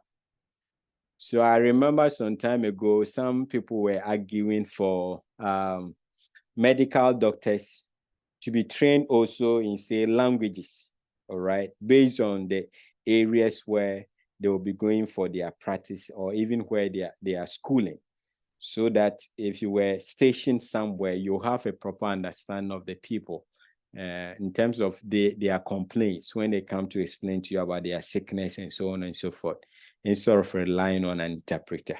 Okay, so that is that. So if we're using that an example, for example, the medical school in, say, Cape Coast will have their students learning Fanti. The medical school in Tamale will have their people learning Dagomba or Dagbani, and so on and so forth. So that structure will be based on meeting the local conditions of wherever the company finds itself. Okay, so you need to take into cognizance that when you undertake departmentation. All right, so patterns used in departmentation. We spoke about the fact that as a manager, you need to know the various advantages and disadvantages of the various methods, and that will help you in deciding the method that you should use. So you can engage departmentation based on functional structure. You can do divisional structure. You can do hybrid structure, and you can also undertake metric structure. All right. So these are the 4 types of structures that you can departmentation. And the first one is departmentation by functions. So departmentation by functions refers to grouping the activities of an enterprise into major functional departments. So that is what we all know, right? We know that the basic functions of every organization, especially if it is manufacturing, will be buying, production or producing things, selling, financing, accounting, personnel, and research. So based on these functions, we want to create departments that will address all of these functions in an organization. And that is the idea of functional or departmentation by function. Okay, so these functions could, however, vary from organization to an organization. So I think we've established this point earlier, that you have to look at the functions or the tasks or the activities of your organization and then decide how you departmentalize it based on functions. So we have the example here. You have the CEO at the top, you have the marketing, you have sales, you have services. So these are just an example of how you can do departmentation based on functions. Okay, so what are the advantages of functional organizational structure One says functional departmentation represent a natural and logical way of grouping different activities of the enterprise. Okay, so if you want to structure your organization, it's just reasonable and logical that you look at the functions and then create departments that will address or serve the various functions of the organization. So it's just natural ways of taking care of the different activities in an organization. Then point 2 is that site groupings ensures specialization. So marketing people will be doing marketing stuff, production will be doing production stuff, and so on and so forth. It facilitates coordination within the function. So if you want to do anything marketing, you go to marketing. If you want to do anything production, you coordinate it within production department. Okay, 4, direct and adequate attention to the basic activities guarantees the availability and effective utilization of outstanding abilities. All right, so basically we are able to address all the functional issues, and if there is some extra ability that somebody can serve somewhere, we can also rely on that or utilize that. But the basic activities are covered. Okay, so our main tasks, production, marketing, because we have addressed this, we tend to deal with the basic functions of the organization or basic activities of the organization. Point 5, functional departmentation is a time-proved method and can easily be justified by management. All right, so almost all organizations, it is the rational structure that you'll find. And it's easy to justify because it helps you to deal with the various functions that will be covered in the organization. Disadvantages of a functional organization structure. Point 1, centralization tends to become excessive and thereby causes delays in decision-making and the flow of information. All right, so every marketing decision must be made at the marketing department, production will be made at production, and so on and so forth. So a centralized decision-making. So it will take the top to be able to coordinate all of this, and all of that can cause delays in decision-making and the flow of information. Functional departmentation tends to make executives overtly conscious of their respective functional areas to the extent that the business very often remains out of focus. Okay, so the point is that because I'm the manager of the marketing department, I tend to be more conscious, or I'm likely to be more concerned about things of marketing than the other functional areas of the organization. Okay, and the same applies to the other managers. The production manager will be more concerned about production at the expense of the other department, forgetting that you need all the departments to work harmoniously to be able to achieve the overall objective of the organization. Point 3, a company that is functionally organized does not offer a good training ground for the all-round development of managers. I hope this is clear. So if you find yourself in marketing, you only be trained in marketing. If you were in production department, the training will focus on production. All right, but as you get to the top, what is important is a better appreciation of all the functions of the various departments in the organization. And functional organizational structure does not permit that.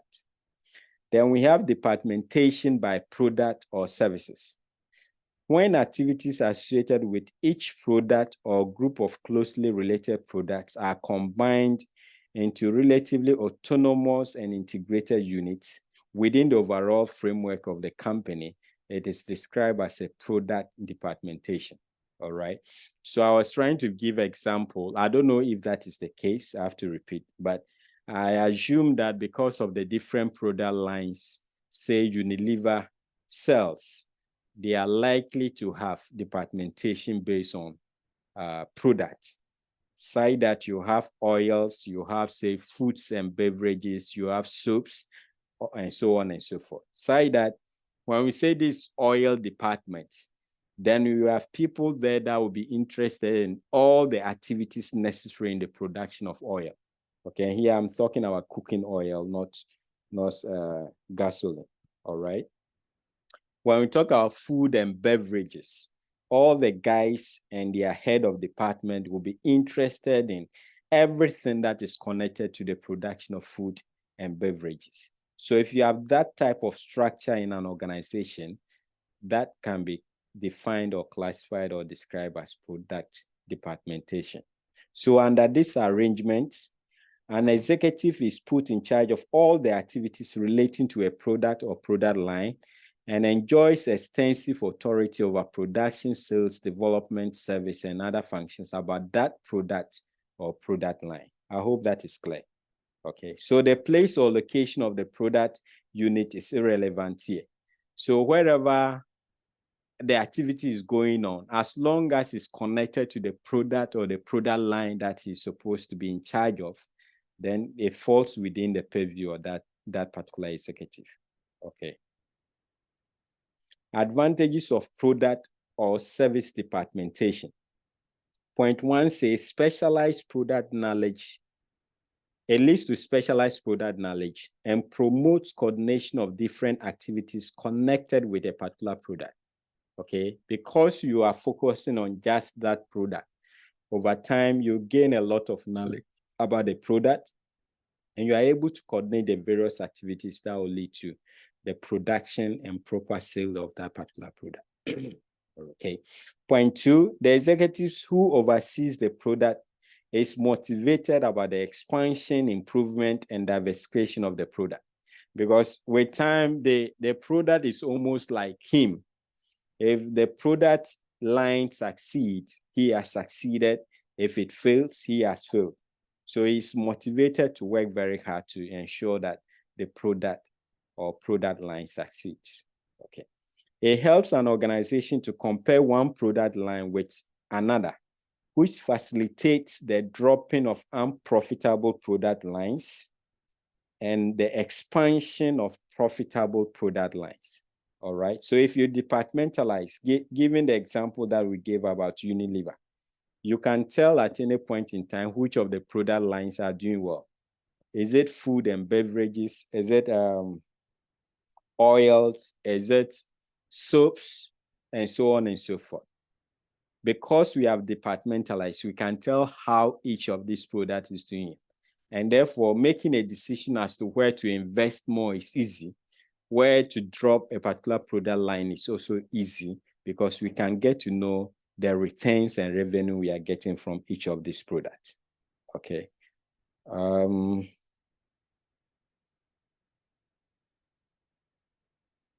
Shay, sorry, I think, okay. I think that is that. Then we have the fourth one. That says the formation of autonomous units also enables the organization to gain the advantages of better coordination, better customer services, and better control of resources. All right. So we've created the department to deal with just one service or one product. So it helps us to coordinate activities.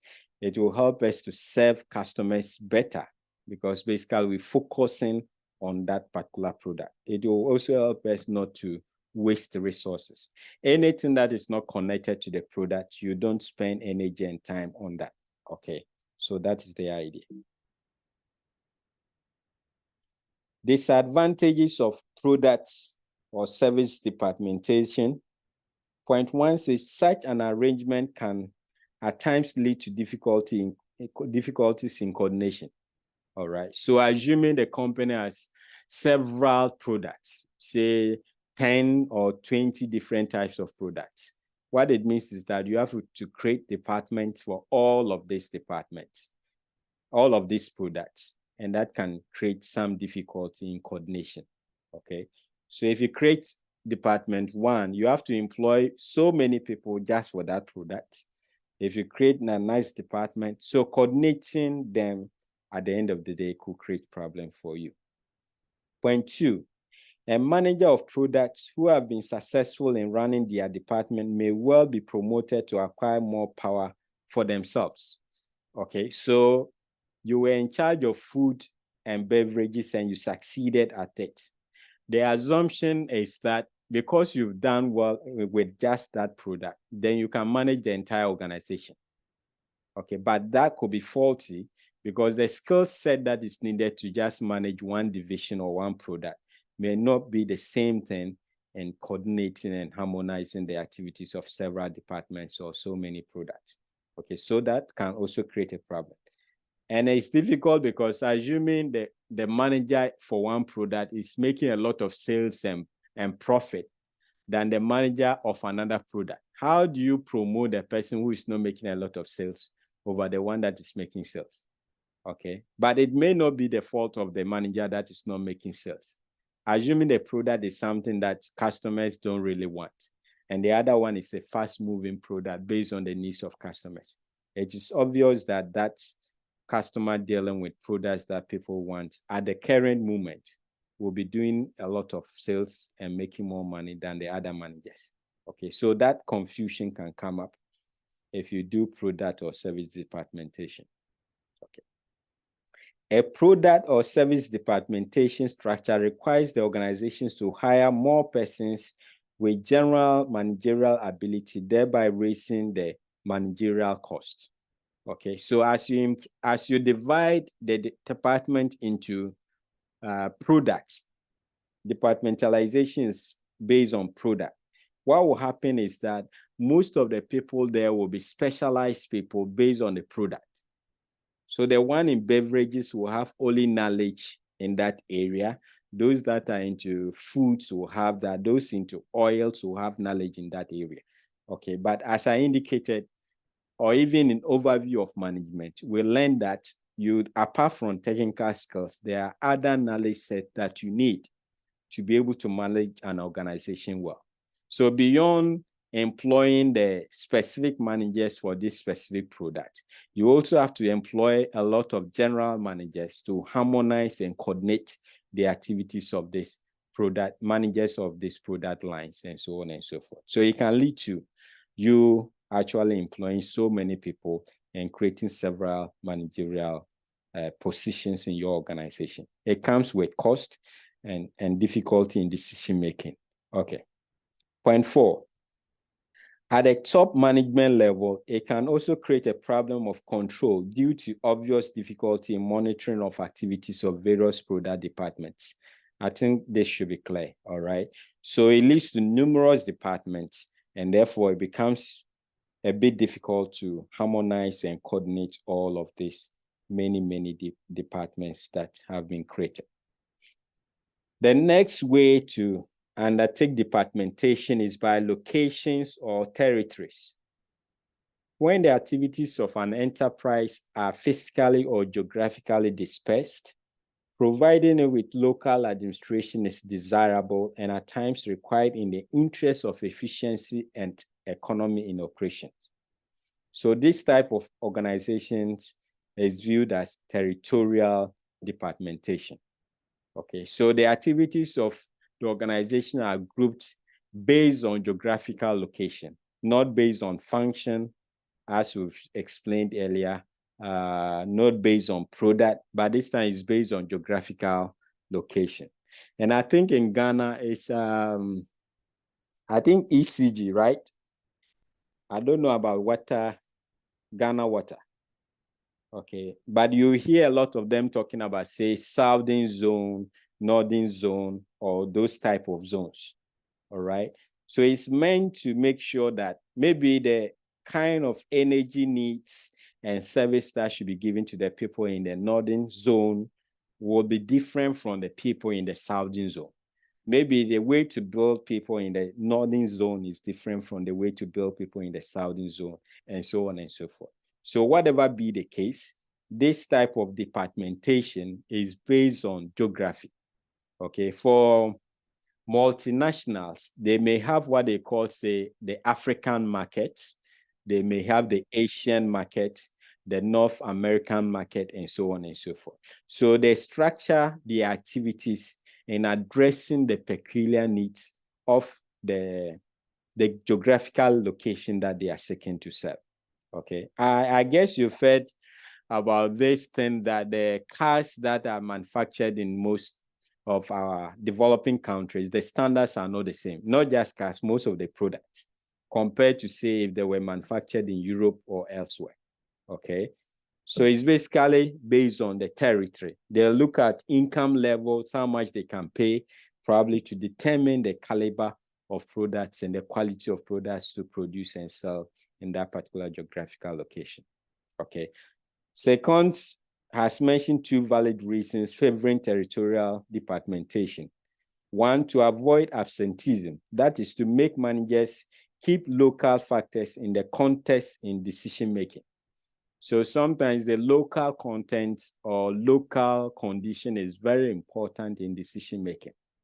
And if that is the case, then the best way to departmentalize is to go for territorial departmentalization. Two, to take advantage of certain economies of localized operations. So if there are unique peculiarities of the local areas that the business want to engage in, and you want to exploit the advantages in that particular area, then you may be going for departmentation by locations or territories. Okay, I hope this is clear. Then we can also have departmentation by time. What does that mean? When operations extend far beyond the normal work period of an individual, it may well be spread over certain shifts. So such groupings is frequently termed as departmentation by time. So you can have, we know the shift system, right? You can have some people working in the morning, then you can have some people working at night, or in the morning, you can have some closing by 3 p.m., some will take from 3 to, say, 6 to 12, and so on and so forth, all right? So based on the kind of service that you are rendering, you can decide to group your activities based on time or shifts, okay? For enterprises engage in continuous processes, for example, public utilities and restaurants, departmentation by time is a normal practice. Okay, so if the hospitals normally will also be based on function, but you know that they also add that time to it as well because of the nature of their operations. Okay, in well-functioning hospitals, they are supposed to run 24/7. All right, and one individual will not have the capacity to be around for all those 24 hours. In fact, the maximum is to do that for just a day. The next day, he or she will not be efficient. So that is where you group your activities based on time period, okay, of the day. And that is what is known as departmentation by time. Okay.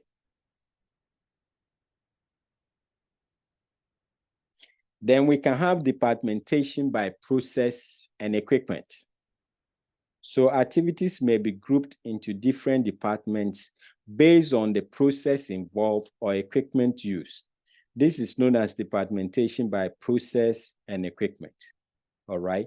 So you structure the activity side that some people are in charge of certain process, some part of the process, of the entire process, all right? And we have a very good example here.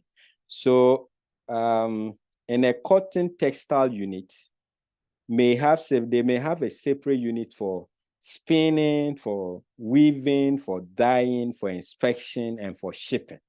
Okay, so these are the processes. If you want to get into the cotton, whatever, fabric, and then sell, you have to do what is known as spinning. From there, we go into weaving, we go into dyeing, you do inspection, then you have shipping. All right, so it's almost like functions, but these functions are a process before you can get the final product out. So you can group the activities based on the various stages, all right, of the process in a particular organization. And the equipment. So the equipment that will be used for spinning, I want to believe is different from weaving, from dyeing, from inspection, and then from shipping. Okay. Such departmentation can help to ensure better supervision, optimal use of equipment, specialization, and avoidance of duplication of investment. Okay, so everything that we need for spinning will be in spinning. You'll not find the equipment of spinning and weaving. You'll not find weaving and dyeing, and so on and so forth. Then we can have departmentation by customers. This pattern is usually followed when a high degree of interest needs to be shown in the welfare and interest of customers. Okay, so you group your activities based on your desire to serve some particular types of customers. So in the banking sector, I just realized now they have what is known as priority banking or some other name for that, where they deal with high income class of people. Okay, so whilst the normal thing is probably to go to the bank and queue, if you fall into that category, most of the time they may even come to your office to take your check, or you can even withdraw money by phone call. If you happen to go to the bank, they have a special room where you sit, they serve you with tea and give you, say, daily graphic, all right, because of the type of customer you are. Okay, so but generally, so it falls under this. Customers may be classified based on age, based on sex, income, or taste. So if you think these things are important, you can structure your organizations to deal with the needs of these different types of customers. Those that will be dealing with children, those that will be dealing with the youth, those that will be dealing with the aged, if the sex, those that will deal with male, those that will be dealing with female, if this income, as I've just said, those that have to deal with the high income brackets individuals or high-end individuals and the rest. Okay, so that is that for departmentation by customers. Then you can also have a hybrid. Okay, when I was talking about time, I spoke about the hospital, that they, even though they have functional structure, they can also have time as part. So it is where you have two, a combination of the functional and any of the divisional structure that we've spoken about. So you have your core functions that you play, and then you add either product or service or time or customer or what again? We add something and equipment, right? So you can mix these two up in order to serve your needs properly. So large organizations adopt this structure to gain the advantages of both functional and divisional structures. All right, so the hospital case, they wouldn't have been able to cover all they have if they went with only the time. All right, yes, so they needed first and foremost to have the functional structure in place so that we know who will do OPD, who will do surgery, who will do maternity ward, physio, and all those other units within a hospital. Then they add to that the time element or the shift element, where some might come in the morning, others come in the afternoon, and others come in the evening. Okay, so that they can take advantage of the opportunity of the advantages of both systems.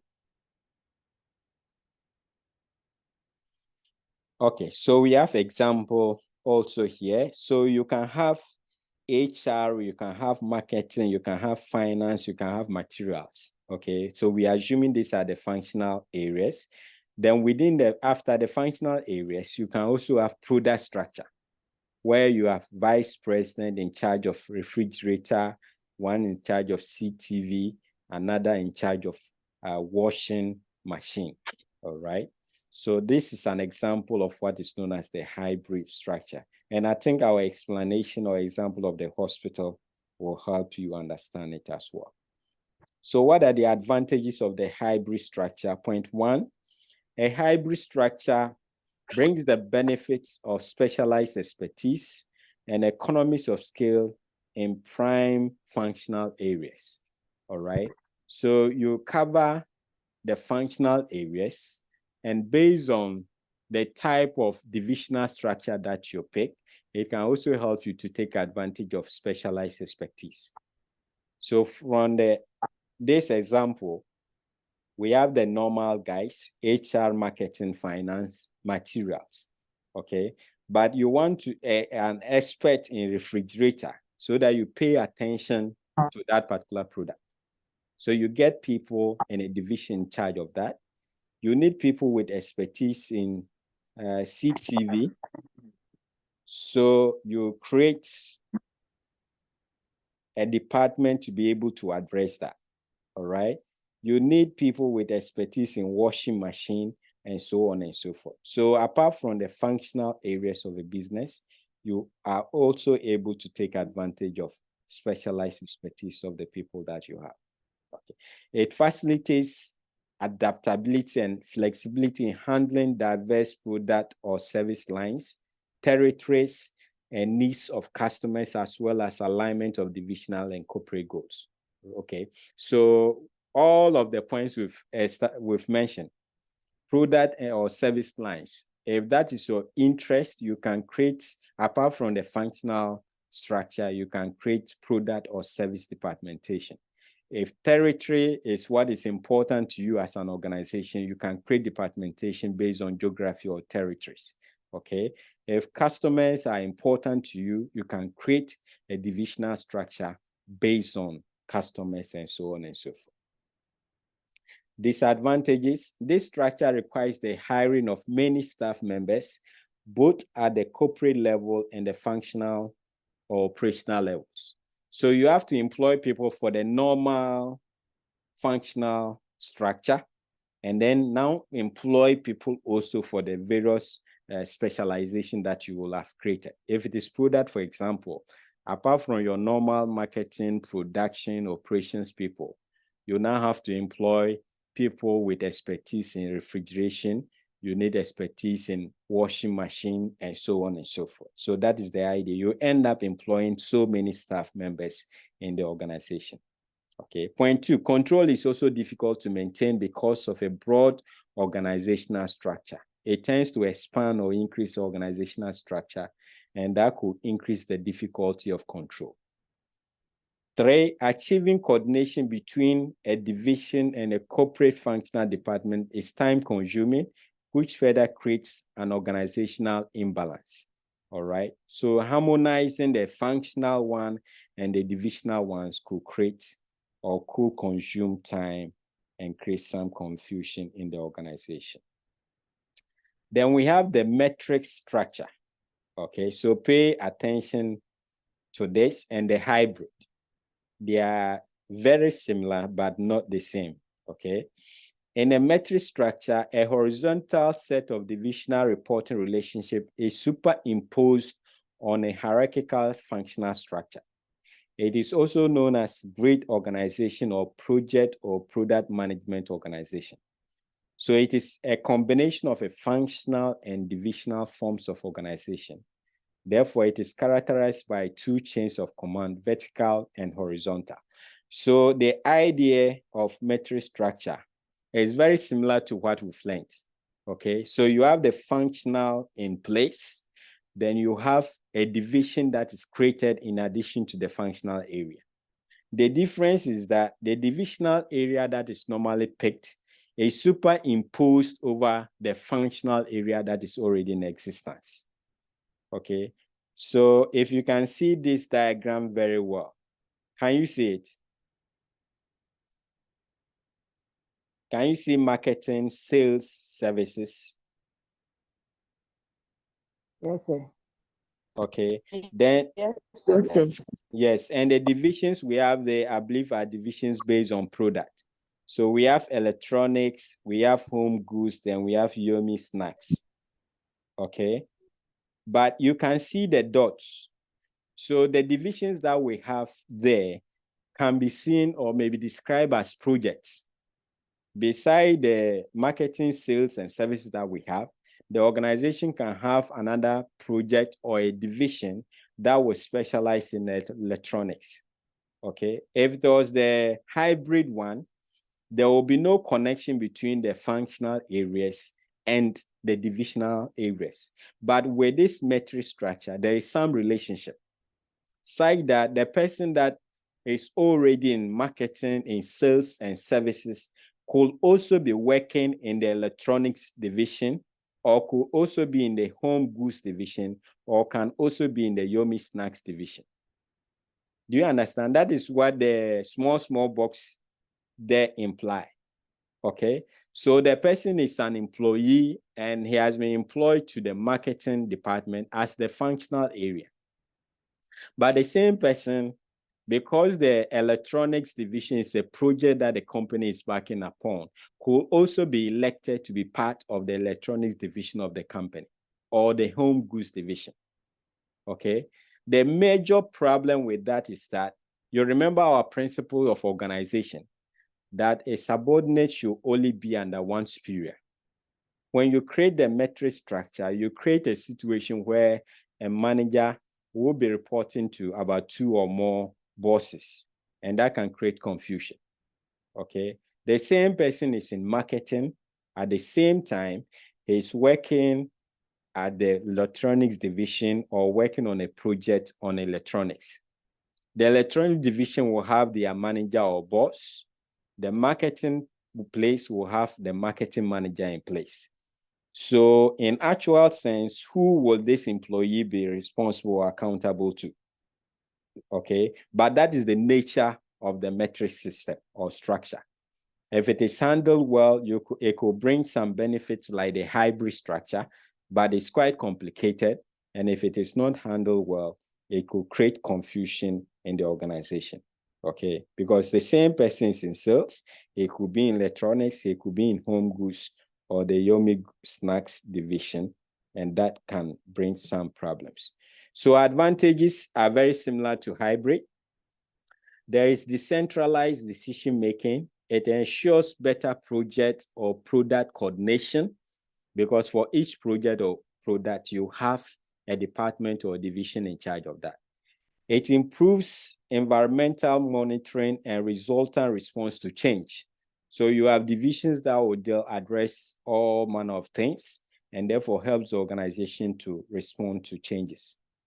It ensures flexible utilization of workforce and other resources because, as I said, you can be in marketing and also be in the electronics division, marketing be in the Yomi products division or whatever division. Okay, so it makes flexibility. That can be an advantage, but at the same time, as we might see soon, it can be a disadvantage.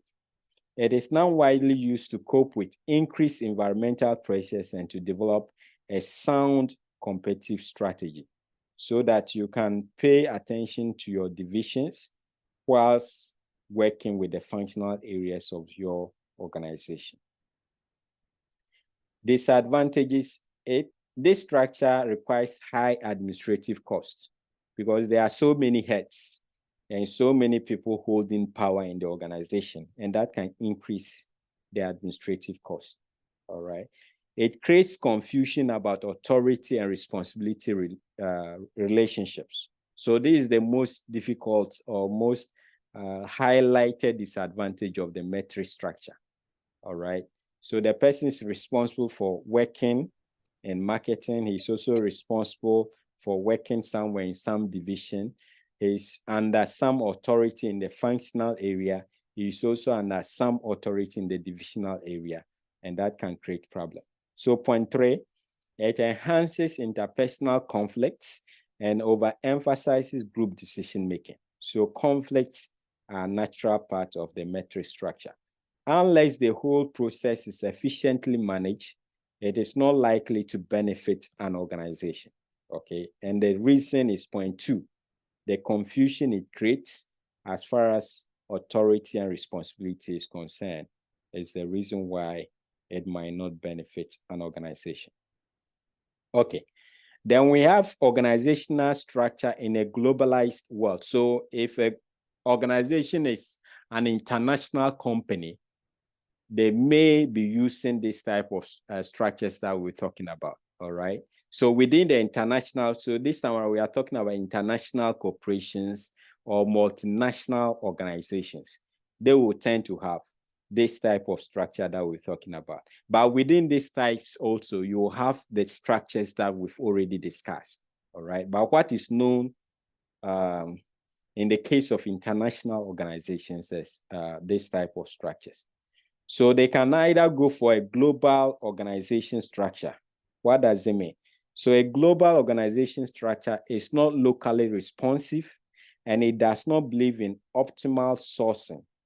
Instead, it concentrates on work activities in one local, that is in their country of origin, and follows a centralized approach. They believe in home-based operations, even though they do business globally. So if an international company is pursuing a global organization structure, what it means is that everything is done within their home country. Okay, so the structure that they have is just in their origin, country of origin. They basically produce whatever they produce, and probably through exporting, they sell to other markets around the globe. Okay, so that is the global organization structure. Another international company may go for what is known as an international organization. So an international organization, on the other hand, goes beyond home-based operations. They create separate hubs for their various product or services mixes, locating such hubs in those countries where they can get benefit of optimal sourcing. Okay, so the global organization structure, they don't set up at any other place apart from their home country. The international organization, they look out for hubs in various regional locations. Okay, so they don't set up manufacturing plants or companies in every country. For example, in Africa, they may choose, say, South Africa and Nigeria, all right, or Ghana or any other country. And the reason is that they want to probably look at the resources that they have. If they are a mining company, they might think that in South Africa, they may be able to get more access to gold or something of that sort. If they are into the sale of consumer products, they may be saying that in Nigeria, we can sell more because of the population, all right? If they go to the Asian market, they don't set a factory in every Asian country. They may choose, say, Taiwan or China or India based on their interest, okay? If they are interested in selling more, then they may be torn between India and China, all right? If they are interested in technology and so on, the same countries, right? So that is the whole idea of the international organizations. They have hubs. They don't set up factory plants in every country, but in every geographical location, like a continent, they pick and choose which countries they want to have their manufacturing activities there.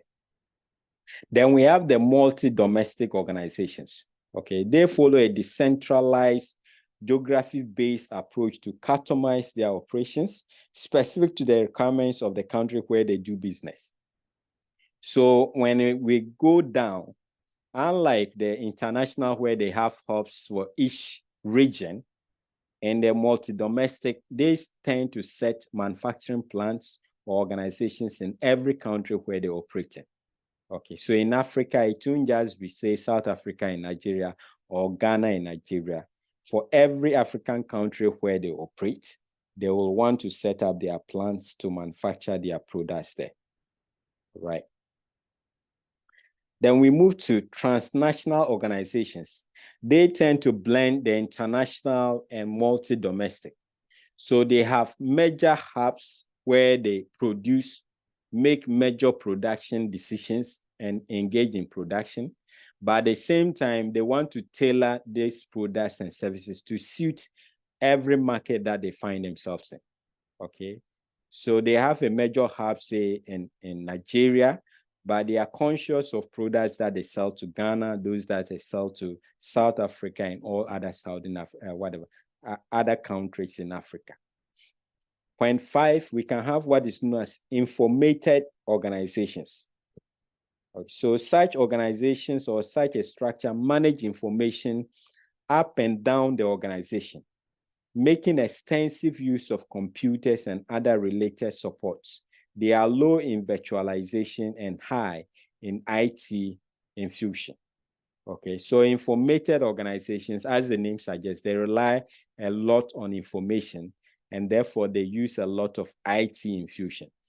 The difference between that and probably the next 2 or 1 strategy is that they are low in virtualization. What it means is that you still have to be physically present at the workplace for those organizations, But when it comes to communication, also, you use a lot of IT infusion, okay?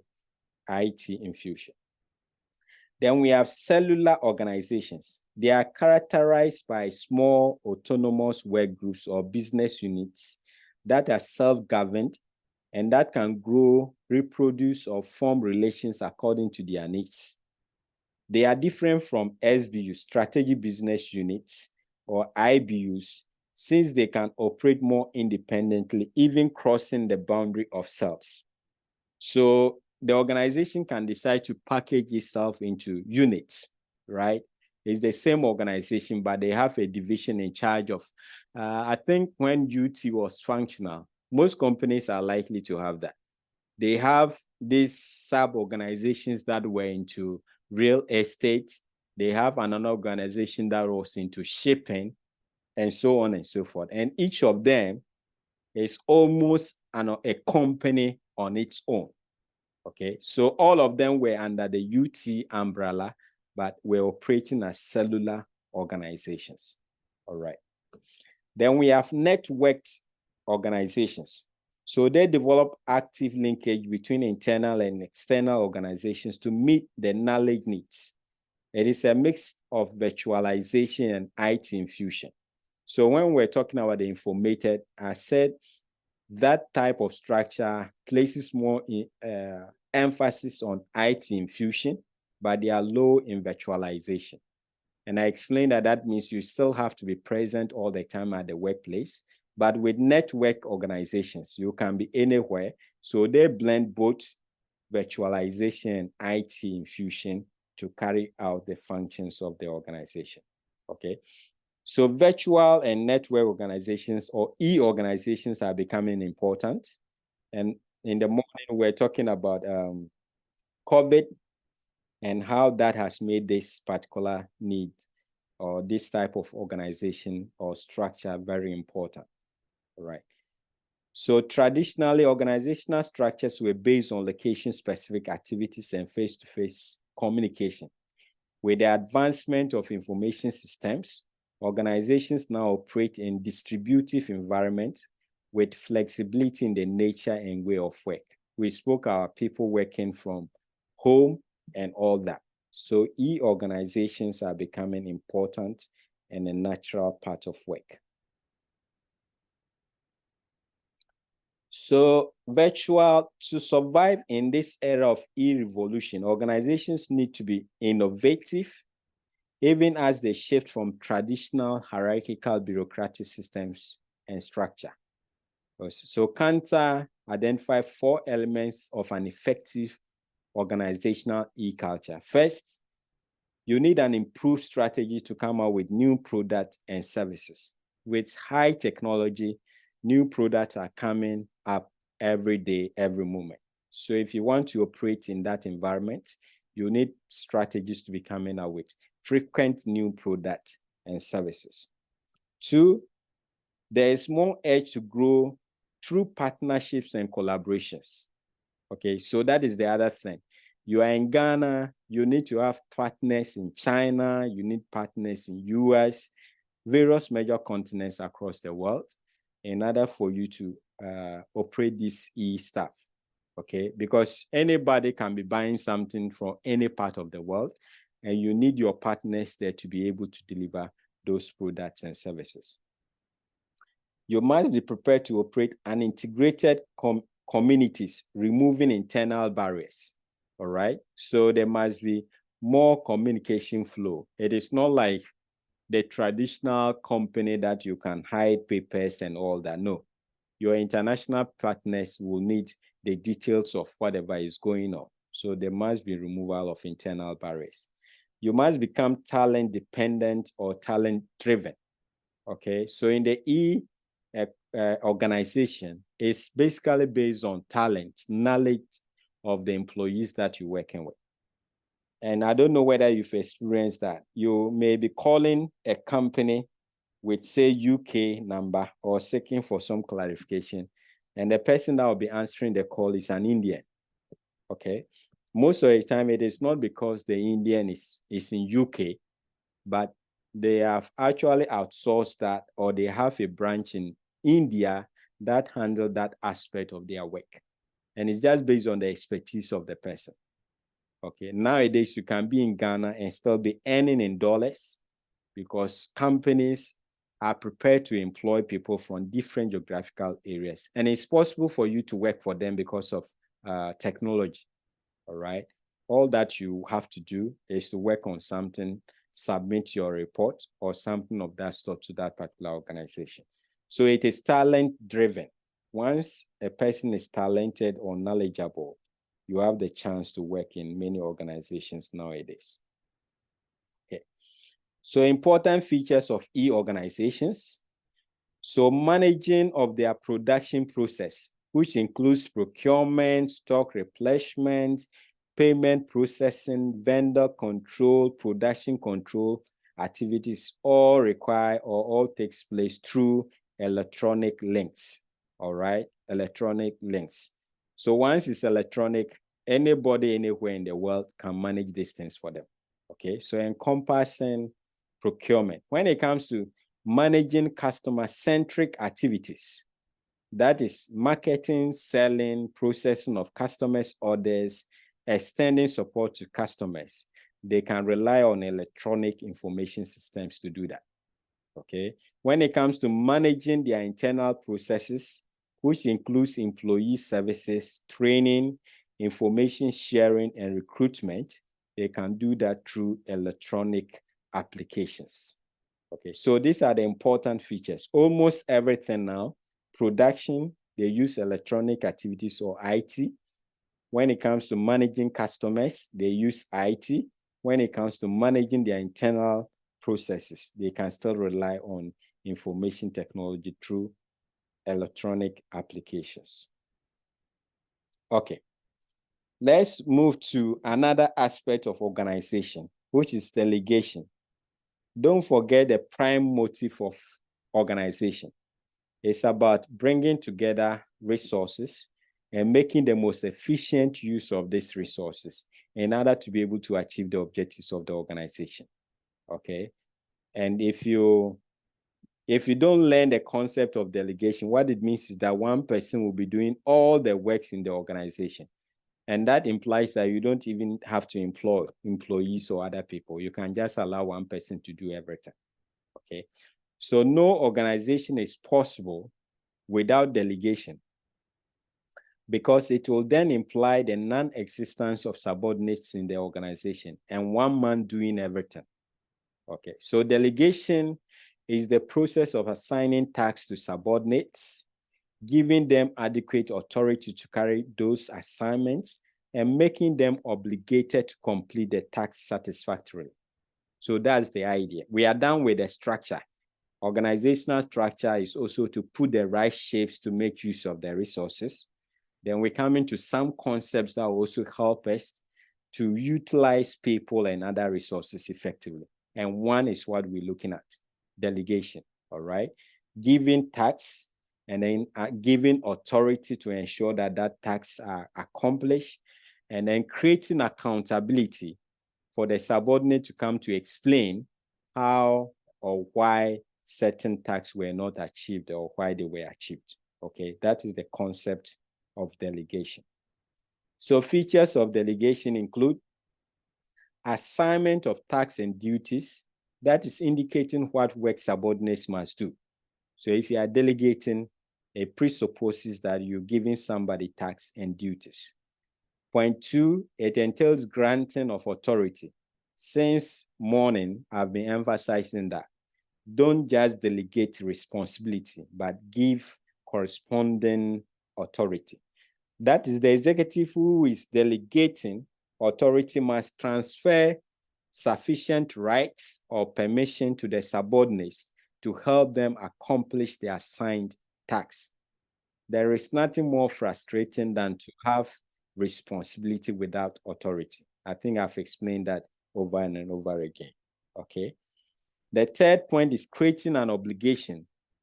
That is, once duties have been assigned and authority is delegated, responsibility for accomplishment of the task is spontaneously fixed. Okay, so once tasks have been delegated and you have been given the necessary authority, what it means is that you are responsible for completing that particular assignment or task. Okay. We have some principles of delegation. First, there should be clarity of delegation. All right. When you give an assignment to your subordinate, make sure the subordinate knows exactly what you want him to do, and you are also certain about what you want the subordinate to do. Okay, very, very important. Point 2, delegation should be consistent with expected results. So it flows from point 1. Once there is clarity, then the subordinate knows what is expected of him or her. All right. But if point 1 is missed, then the person will end up doing something that is not connected to the results that was expected. So delegation must be consistent with the results that you expect. Okay. 3, no delegation of responsibility. What does that mean? It means that even though you've given part of your task to somebody to do on your behalf, ultimately you will still be responsible for that particular assignment. Okay. So if you whatever work that you are currently doing, if you were to allow your subordinate or somebody to do that on your behalf, even though you did not personally do that particular work, but because you were the one originally supposed to do that, you will still be responsible for that particular work. So in delegation or in organization, we have the principle that no delegation of responsibility. When it comes to responsibility, you, the superior that gave that delegated duty, can still be held liable for that. Okay. So that is why when there is poor performance, your boss will not call the employee who did the work. They will call you, the person who actually delegated the work to the subordinate. 4, there should be parity of authority and responsibility. So whatever assignment you're giving to the person, give the authority that corresponds with that level of assignment. If you give too much authority, it can create problems. If you give less authority as well, it will not help the subordinate to get the work done. So there should be parity between the powers or the authority the person has and the type of assignment that he or she is supposed to finish or accomplish. Okay. Then there is what is known as the exception principle. The idea of delegation is that the superior wants to concentrate on important issues. That is why he's giving tasks to his subordinate. Okay, so the subordinate must have the capacity to be able to carry out that particular task. It is only under exceptional situations where, as a subordinate, you should be going back to your superior to be seeking for clarity or explanations. And this point is very, very important. Okay, it shows the difference or the reason why one person will be promoted and the other will not. Okay, so if your boss gives you work and every other minute you have to go to him to explain to you, next time he will not give you that work. And when it is time also to recommend somebody for promotion, he will give the promotion to the person that is giving him peace of mind. In other words, the person who is able to carry out that assignment without frequently coming back to him to seek for clarity or guidance. Okay, so that is the exception principle, where it is only under exceptional cases where the subordinate must come back to the superior. If you constantly come back to the person to seek for clarity, whatever explanations, then it will have been better that the person carried out that particular assignment himself or herself instead of delegating that to you. Okay. Then there is also the principle of shared authority. Whilst responsibility cannot be delegated, authority can be shared. So you give part of your authority to the subordinate based on the task that he's going to accomplish in order to enable the subordinate to carry out that particular assignment. That is what is meant by shared authority. Okay. We have barriers to delegation. Point 1 is the attitude of the executive. So some managers or executives will prefer to do the larger part of the work or all of the work. They don't want to give up their authority. Okay, sometimes under the pretext that if they will continue to be responsible for the accomplishment of their assigned tasks anyway. Don't forget our point that responsibility cannot be delegated. All right. If you delegate it and there's a problem, they won't go after your subordinate. They will come after you. So some executives feel that if I will ultimately be responsible, then let me just do it anyway, instead of giving that to another person. Okay. Then we have the attitude of some subordinates. I just explained that. There are people that if you delegate, you'll regret doing that. Okay. Because they will keep coming back to you. All right. Whilst you thought you wanted to buy time to do other things, they just don't have the capacity to take decisions on their own. All right. They don't have that ability to be able to think and do things on their own. Every minute they are back to you to seek for clarity and so on and so on. If that is the case, then the executive might feel that will be better for him to have done the work instead of delegating to a subordinate. All right. So we have this concept of decentralization. So it's coming from delegation.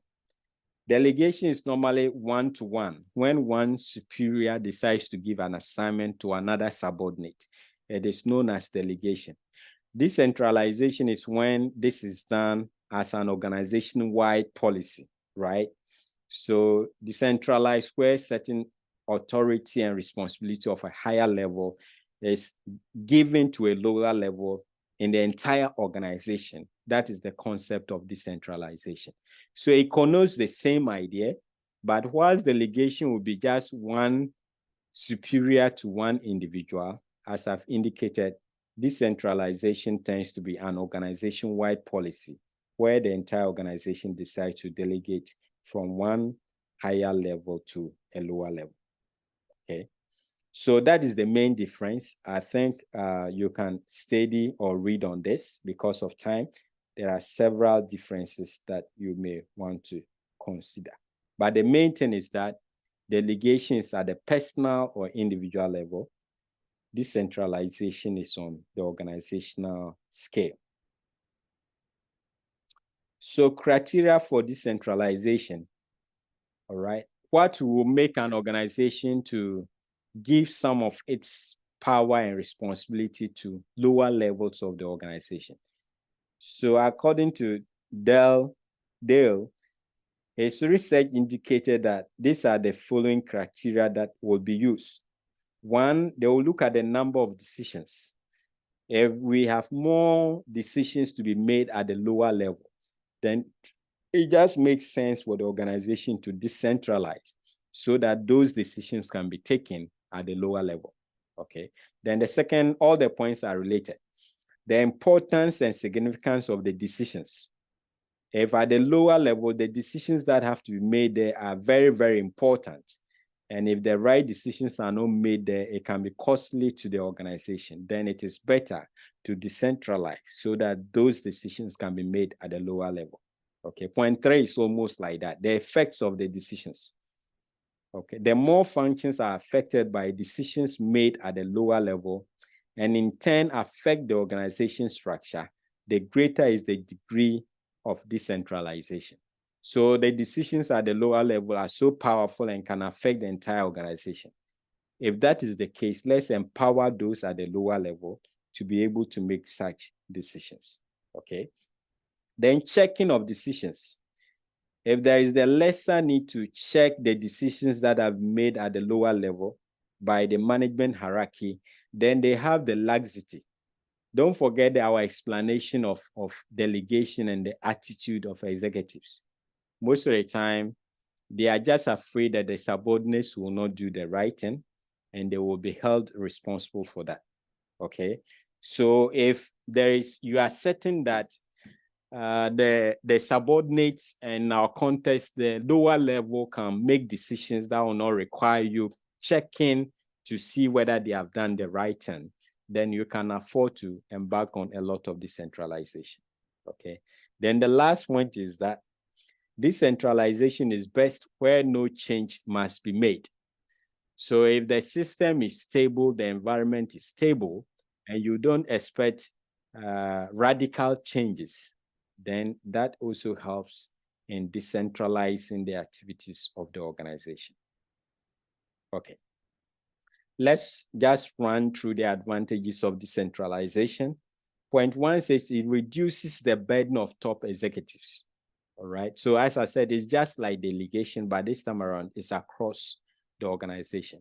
So if you decentralize, you are giving some of your duties and responsibilities to those below you, and therefore it will reduce the burden of top executives. Point two, it motivates subordinates to take initiative and perform better, right? So they don't see it as work, because you are now given the opportunity to do something that your boss will have done. And that is a great source of motivation. Okay, so it may encourage some subordinates to perform better and to take initiative because they want to impress their bosses. All right. It boosts the morale of subordinates. Yes, so it's close to that. It motivates, it boosts their morale to want to work hard.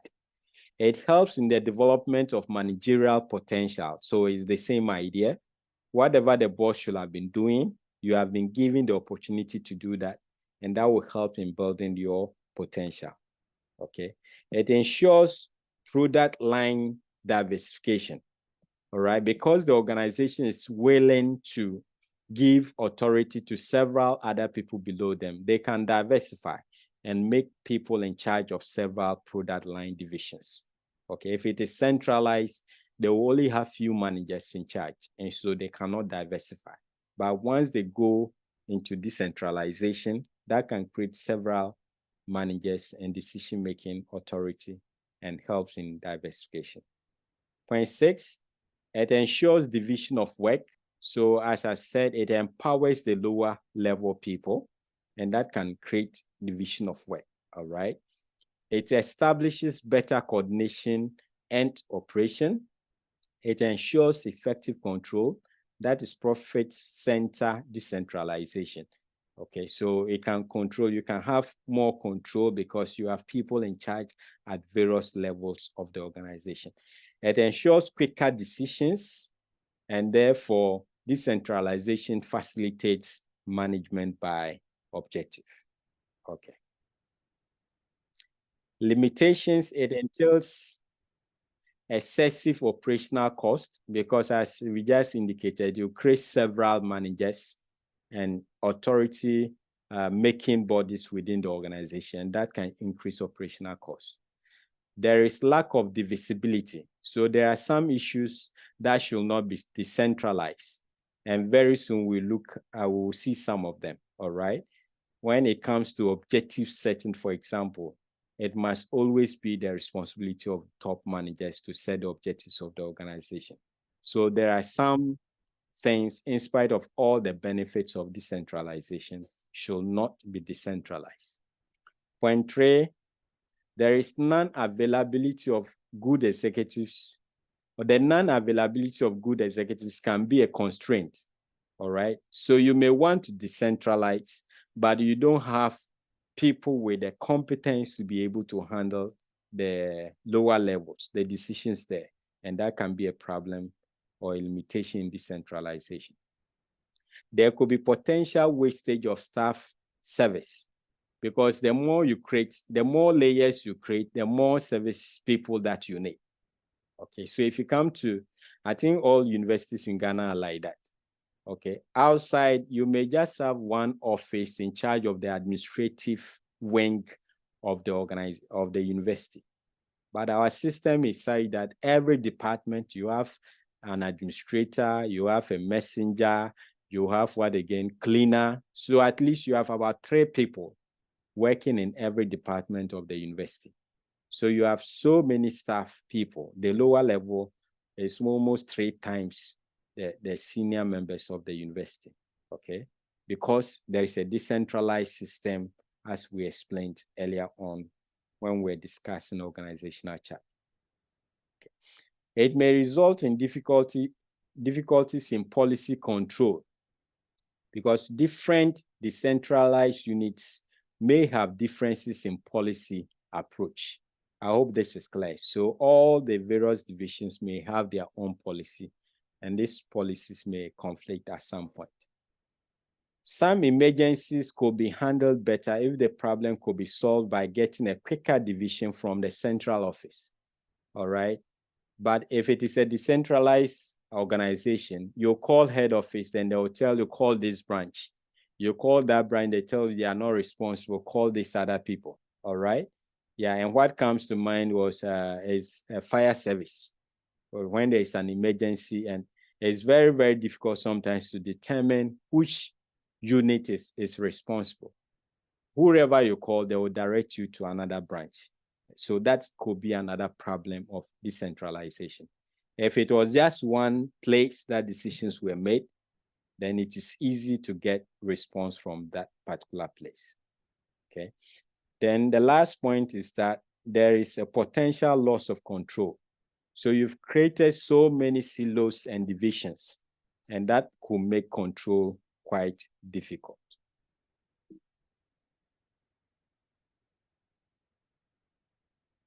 So we have problems in achieving decentralization, almost like the problems in delegation.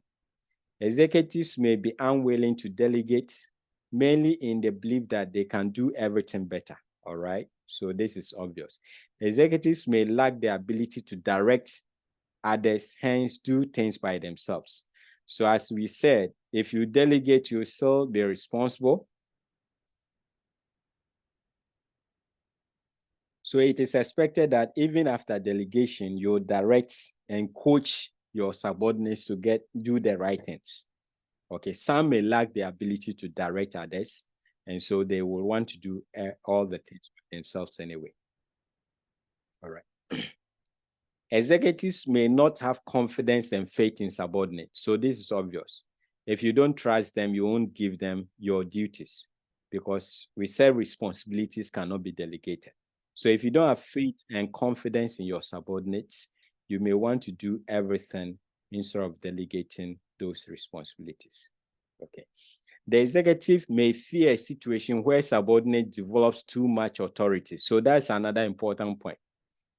Okay. So if you constantly give out your duties and responsibilities to your subordinates, and with time, this subordinate becomes important or very, very competent more than you, it can lead to a situation where the company may decide that your services are not even needed, okay? Because your subordinate is paid lesser, and that subordinate can do that work probably better than you. So why should we pay you higher amount and still keep you in the company? So that can also be a problem why some executives will not want to delegate, okay? And in politics, we've seen deputy ministers taking over the role of their substantive ministers because they have proven their worth and so on and so forth. Okay, so conscious of this, some executives will not give you that opportunity at all because they don't want you to come and have too much authority over them. All right. Point 5, executives may have aversion to taking a chance, notwithstanding the clarity of delegation. So it comes with the fact that responsibility will not be delegated. So some don't want to take that chance. If the subordinate fails, you will still be held liable. The fear of that will make some executives want to do everything by themselves because at the end of the day, they will still be responsible anyway. Okay. So let's run through the next. Any question on delegation and decentralization? It's quite a lot, but I just hope you're getting the drift or the main thrust of organizing, okay? So we said you need resources, but it is not enough. You need to put in place the structures to make efficient use of these resources. That is what we said much earlier. You also have to know about delegation and decentralization because that will help you to also utilize, in this context, your human resource better, okay? And that is what we just finished with. The other thing we have to pay attention to is what is known as the line and staff relations at the workplace, okay? So Allen defined line functions as those who have the direct responsibility for accomplishing the objectives of the enterprise. So for every enterprise, they have their core objective. And those employees or staff that are responsible for that key or core objectives are known as the line functions. Okay, then we have the staff functions as those elements of the organization that help the line to work more effectively in accomplishing the primary objectives of the enterprise. So the staff functions do not do the primary objectives, or they are not engaged in the primary objectives, but they do stuffs that will support the line functions to do well at achieving the primary objectives of the organization. All right. And it is important to know how to manage these two things or these two staff, because it can create a lot of confusion in an organization. Okay, if you have ever held a position, a leadership or managerial position, you will be able to appreciate the points I'm coming to make better. Okay, because that friction is there. Assuming you have the kind of structure that we have in the university, you should be able to understand it better. Okay. So we have the line and staff functions are defined based on 2 points. One, functional viewpoint, what they are expected to do, and the authority relationship viewpoint, who has authority over whom. And that is where the confusion is. Okay, I think, what is her name? Is it Regina? Okay, I think Regina will be able to appreciate this better. I don't know about all other organizations because I have not worked anywhere else apart from the university. Okay, but it's so glaring in the university structure, the confusion that can come to fall between the line functions and staff functions. All right. So let's just look at a few distinctions between line and staff function. So a line manager is a generalist. If you find yourself in the line role, you are a generalist. The staff manager is myopic. What it means is that they tend to be very specialized. All right. So let me just start with, say, my example. If you come to the university system, if you come to, say, the departmental level, we said we have the head of department. Okay. The staff person at that level will normally be, say, an administrative staff. If you go to the school level or faculty level, the line authority will normally be, say, the dean, but we have some staff authority there. If you remember, I mentioned a position known as the faculty officer. I also spoke about the fact that we have an accountant at UCC at every faculty or school. So they perform those roles. So the faculty specializes in administrative things. The accountants obviously will be about financial matters, okay? But the dean is supposed to serve as a generalist, taking care of all the other issues within, including academic and administrative heads. He's the academic and administrative head of the school, okay? So the staff manager is seen to be myopic. They are just narrowed to their area of specialization, but the line manager in our example, the dean, is supposed to be a generalist, know a lot about the entire school, okay? A line manager directs others. So the dean can direct lecturers or heads of departments to get things done. A staff manager assists others. So the accountant of the school or the faculty officer cannot come and be directing lecturers. That is the beginning point of the confusion. Okay, so lecturers, one thing they hate is to receive instructions from, say, a faculty officer directing them to do something, because to them, the faculty officer should be dealing with administrative issues. So that is the point. They should be assisting the core operatives, and they don't have the right to be directing them, unlike the dean or the line manager. Okay. A line manager delegates authority, so he can delegate authority either to any of the heads of department or any lecturer. A staff manager only serves authority.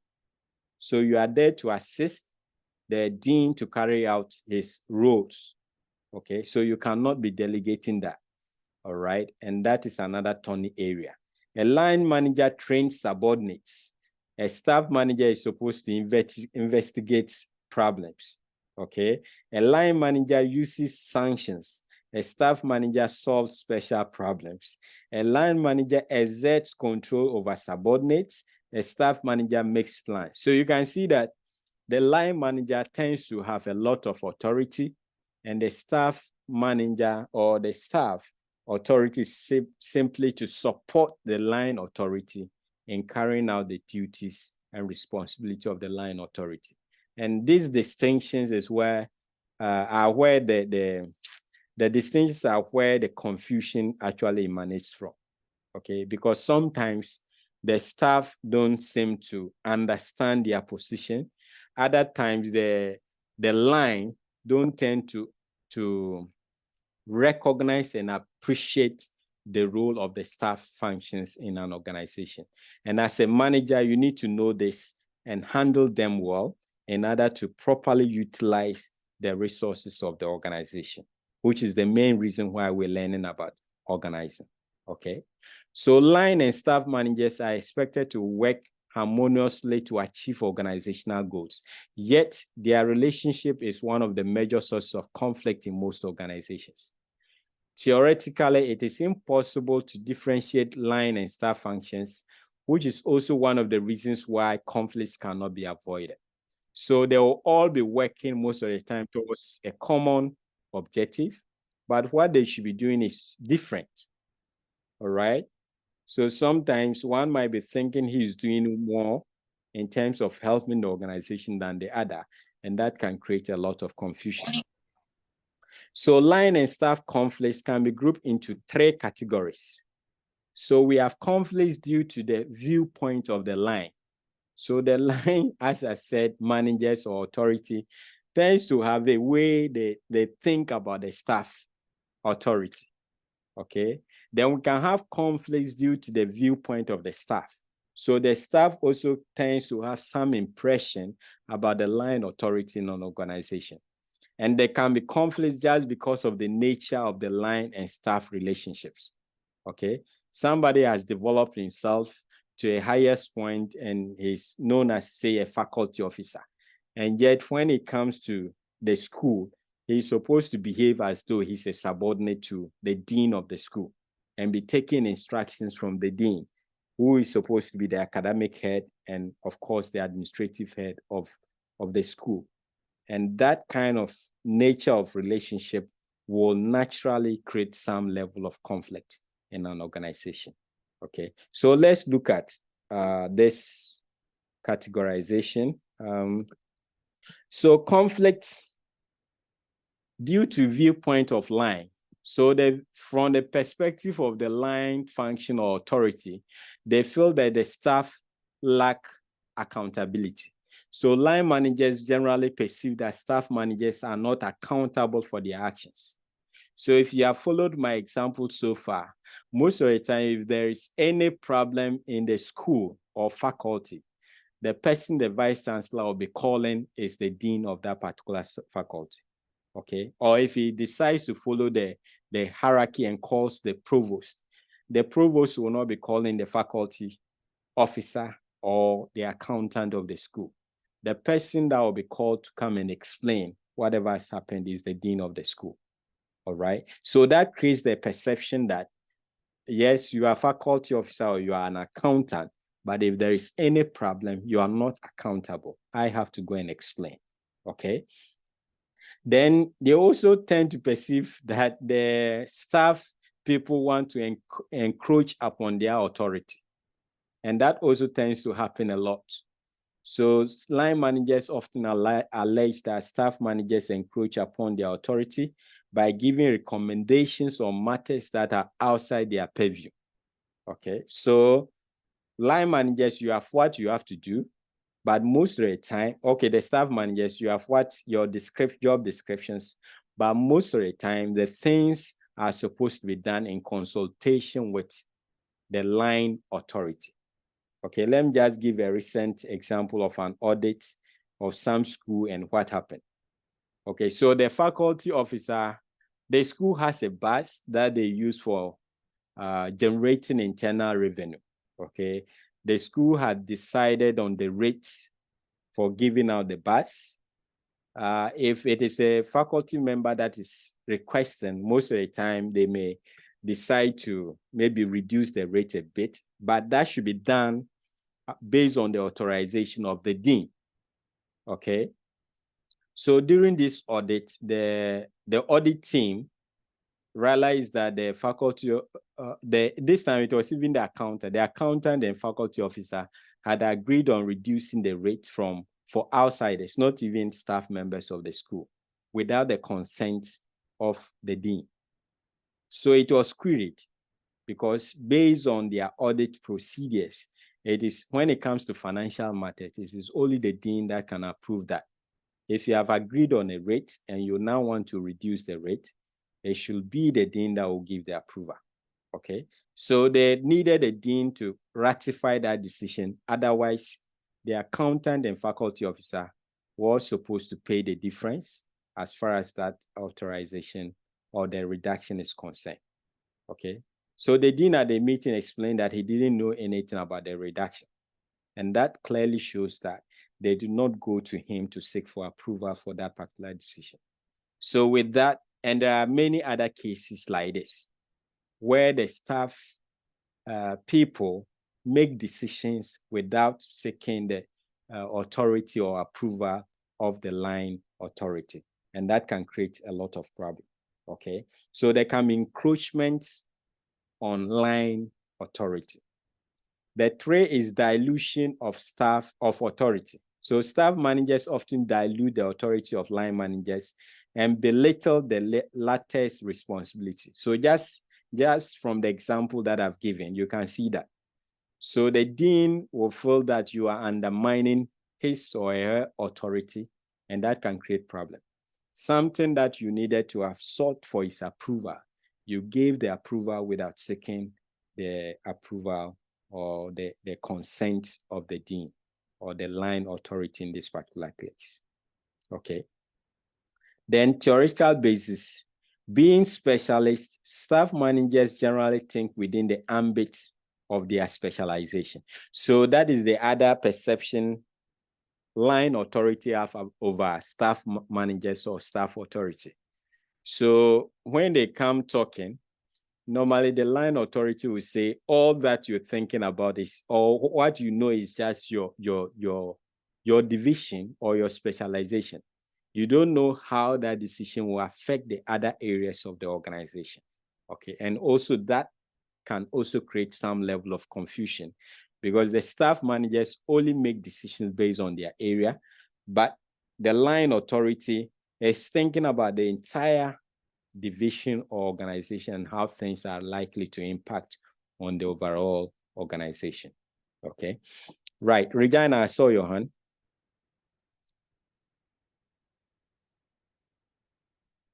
Regina, I saw a hand. Yes, please. I just want to add it to the faculty officers and the dean. I think mostly. Please, can you speak? Can you get closer to your mic? We can't hear you, so that I can hear you more clearly. Yes. I'm close to you before the. Hello. Hello. Hello. Yes, it's better. Yes. Speak loudly. I'm very close to it. Okay. I'm saying that normally concerning the staff manager and the line manager, let's take the dean and the faculty officer.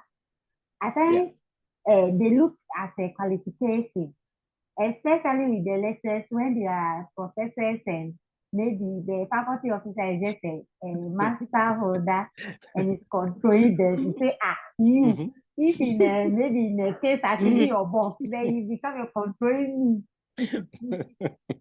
Yeah, exactly. And when you come to the department, the reason why they are always fighting is because the faculty officers, they think like they are representing the registrar in that department. So we can do things that like we are not accountable to you. Exactly. But they forgot that is the dean that is controlling the aspect. Yeah. So I think the thing is just like power play. Exactly. That is going on. That's the summary. Okay. So yes. So if you're a manager, so we explaining this. As I said, I wish I knew like real organizational settings, what happens. But I hope you guys are following, okay? Because I'm very certain that some of these things will happen as well in other organizations. So as a good manager, you have to know that these are the conflict areas that if you don't handle very well, you will not be able to utilize your human resource to the best or to their fullest potential. That is why we're discussing that under organizing. You need to be able to manage this conflict very well. Okay, from the staff viewpoint. Okay, so lack of proper use of the staff. So they think that the line managers are not using them very well. So the staff alleges that line managers often take decisions without any input from the staff, and that could create a problem. Okay, so I am very certain that there will be most decisions that the deans will take without involving, say, the accountants or involving the faculty officer, and that can create problem or conflict as well. When he or she is going to take a decision as a faculty officer or as an accountant, you want him to come to consult, all right? But when you are making your decisions, you don't go or you don't seek for their opinions, and that can be a problem in an organization, okay? The other view they have about line authority is resistance to new ideas.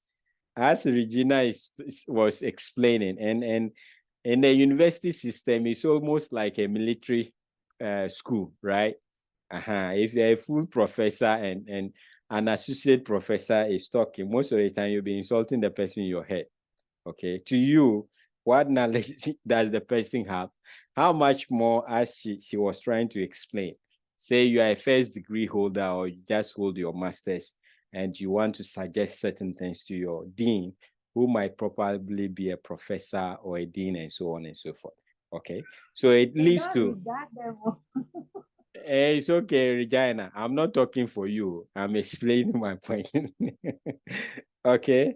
So it can lead to a situation where they resist new ideas because they don't regard you. They don't think you are knowledgeable enough to be suggesting some ideas to them. Okay. So the other thing flowing from point 2 is that they feel they lack the proper authority. Okay. So the staff often alleges that despite having the best solutions to the problems in their areas of specialization, they fail to contribute to the organizational goals due to lack of authority. Because from their differences, they are basically there to support the line authority. They don't have any authority over the line authority, and that can be frustrating. Okay, that can be frustrating.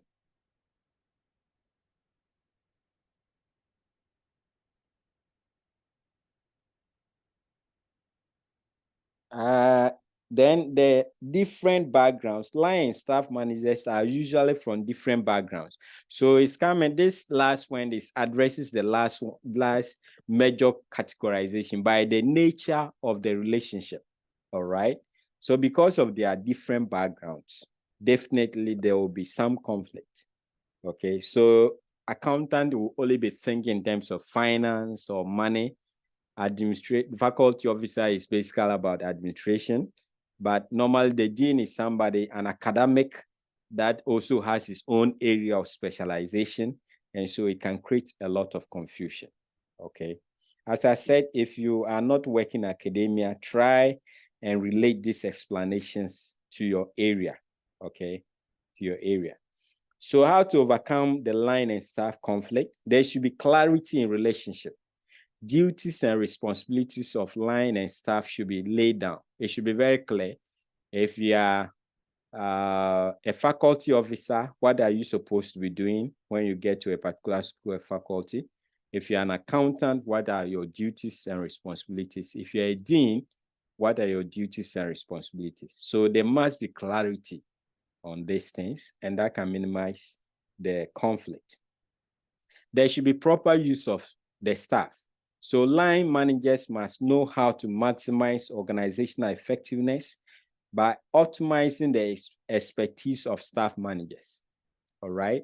So you have to, most of the time, you are also a specialist in a way because your area of expertise will normally be in one area. For example, you've done, say, accounting and you are the dean. it is very likely that your expertise will just be accounting. You will not know much about administration. Okay, especially the HODs, for example, if you are appointed as head of department freshly, it will be in your own interest to cooperate with your administrator. Okay, otherwise you make a lot of mistakes and bring problems onto yourself. Okay, because you would normally not know anything about administration. All that you knew before becoming an HOD might be just teaching. All right. So you need to work with the staff in order to maximize their potential and abilities. Then completed staff work, you need to recognize. So it's part of, or similar to point 2, you need to recognize the contribution of the staff, and that will help them to be more engaged and also give pragmatic suggestions to help develop the organization. Okay. Then point 4, holding the staff accountable for results. So once the staff becomes accountable, they will be cautious about their recommendations. Don't forget, earlier on, we said one of the problems is the fact that the line authorities view the staff authority not to be accountable. Okay. And I gave you the example that if anything happens in a school, mostly the person that will be called to answer will be the dean and not the accountant or the faculty officer. But if we structure it in such a way that the staff authority will also be held accountable, it is likely they will then work hard and make good recommendations. Okay, we move to, I'm hoping that is the last one, concepts and organizing, which is the staff, the span of management or the span of control. I spoke about it much earlier when we started this topic. Okay. Once again, pay attention to the trust of organizing. You want to get the best out of the resources that you have. And most of the time, the resources, the utilization of the resources will be based on how well you manage the workforce in the organization. Okay. So one other concept that you have to know under organizing is what is known as span of management or span of control. So a span of management is the limitation of the number of subordinates who can be effectively supervised by a manager in the discharge of their management duties. So you don't want a situation where a manager has so many people under him and he will not even have an idea of what they might be doing. If you do that, you'll not be making the best use of your resources in the organization. So every manager must have a reasonable number of subordinates that he will be dealing with in order to make sure that he can supervise or guide them well to be able to achieve the objectives of the organization. Okay. So there are some factors that will determine the size of the span. You can either have a wide or narrow organizational span of management or span of control. And these are some of the factors. So first, look at the abilities of the executives. Okay, the more able they are, the higher the chances that they can deal with more subordinates. So the ability of the executive should determine the number of subordinates they should be dealing with. Okay, the other point is the capacity of the subordinates themselves. If you're dealing with very intelligent, hardworking subordinates, then it's possible to have so many of them under one supervisor or superior. Okay. But if you're dealing with subordinates that are not competent and so on and so forth, then you cannot have so many of them under one supervisor. And the example I normally give is, say, the class sizes when you come to the university and probably at the lower levels. All right. Whilst at the university, you can have that is in our context, though. If you go to developed countries, it's not like that. Okay. But in the university, you can have 200, 300 people in a class. It's in the form of a lecture, and you expect that they will have grown a lot of competencies to be able to grasp the lecture. Okay. That is not the case if you come to, say, lower primary or JHS or SHS and so on and so forth. So the capacity of the subordinates will also determine the size of the span of management or control. Then the nature of the work. If the work requires a lot of guidance and coaching, you to be on a particular subordinates to teach them how to do it, then obviously you cannot be dealing with so many of them, okay? But if the nature of the work is such that the work is standardized, and once you have the procedures, you explain the procedures, your presence is not so much required, then it is possible to supervise a lot of people or put a lot of subordinates under one executive, okay? 4, time required to be absent on supervision. So it's similar to what I was just talking about. If the work is such that you don't have to be there supervising all the time, you can deal with a lot of subordinates. The reverse is the case. If you always have to be present to guide, to coach, then you can only deal with few people at any point in time. Then delegation of authority. Is it an assignment that you can easily delegate for others to do on your behalf? If that is the case, then you can have more subordinates, because then you can also delegate to other people to make sure that those people do what they are supposed to do, okay? Degree of decentralization is also important. Is it that an organization that has decentralized? If you remember our explanation, if it's decentralized, it is likely to have several silos or departments, okay? And that should determine the number of people. If it is not decentralized and it's centralized, what it means is that one superior may have to be dealing with so many subordinates. If it is decentralized, you can have so many superiors dealing with a small number of subordinates. Then the use of objective standards. Is it work that depends on an objective standard? If the standard or the objective is standardized, what it means is that the subordinates know what is expected of them, okay? And so they may need less of your guidance and so on and so forth to be able to achieve that, because there is clarity of what is expected of the person, okay? But if the objectives are not standards and they vary, then you always have to be there to provide coaching and guidance to your subordinates, in which case you cannot deal with so many subordinates, okay?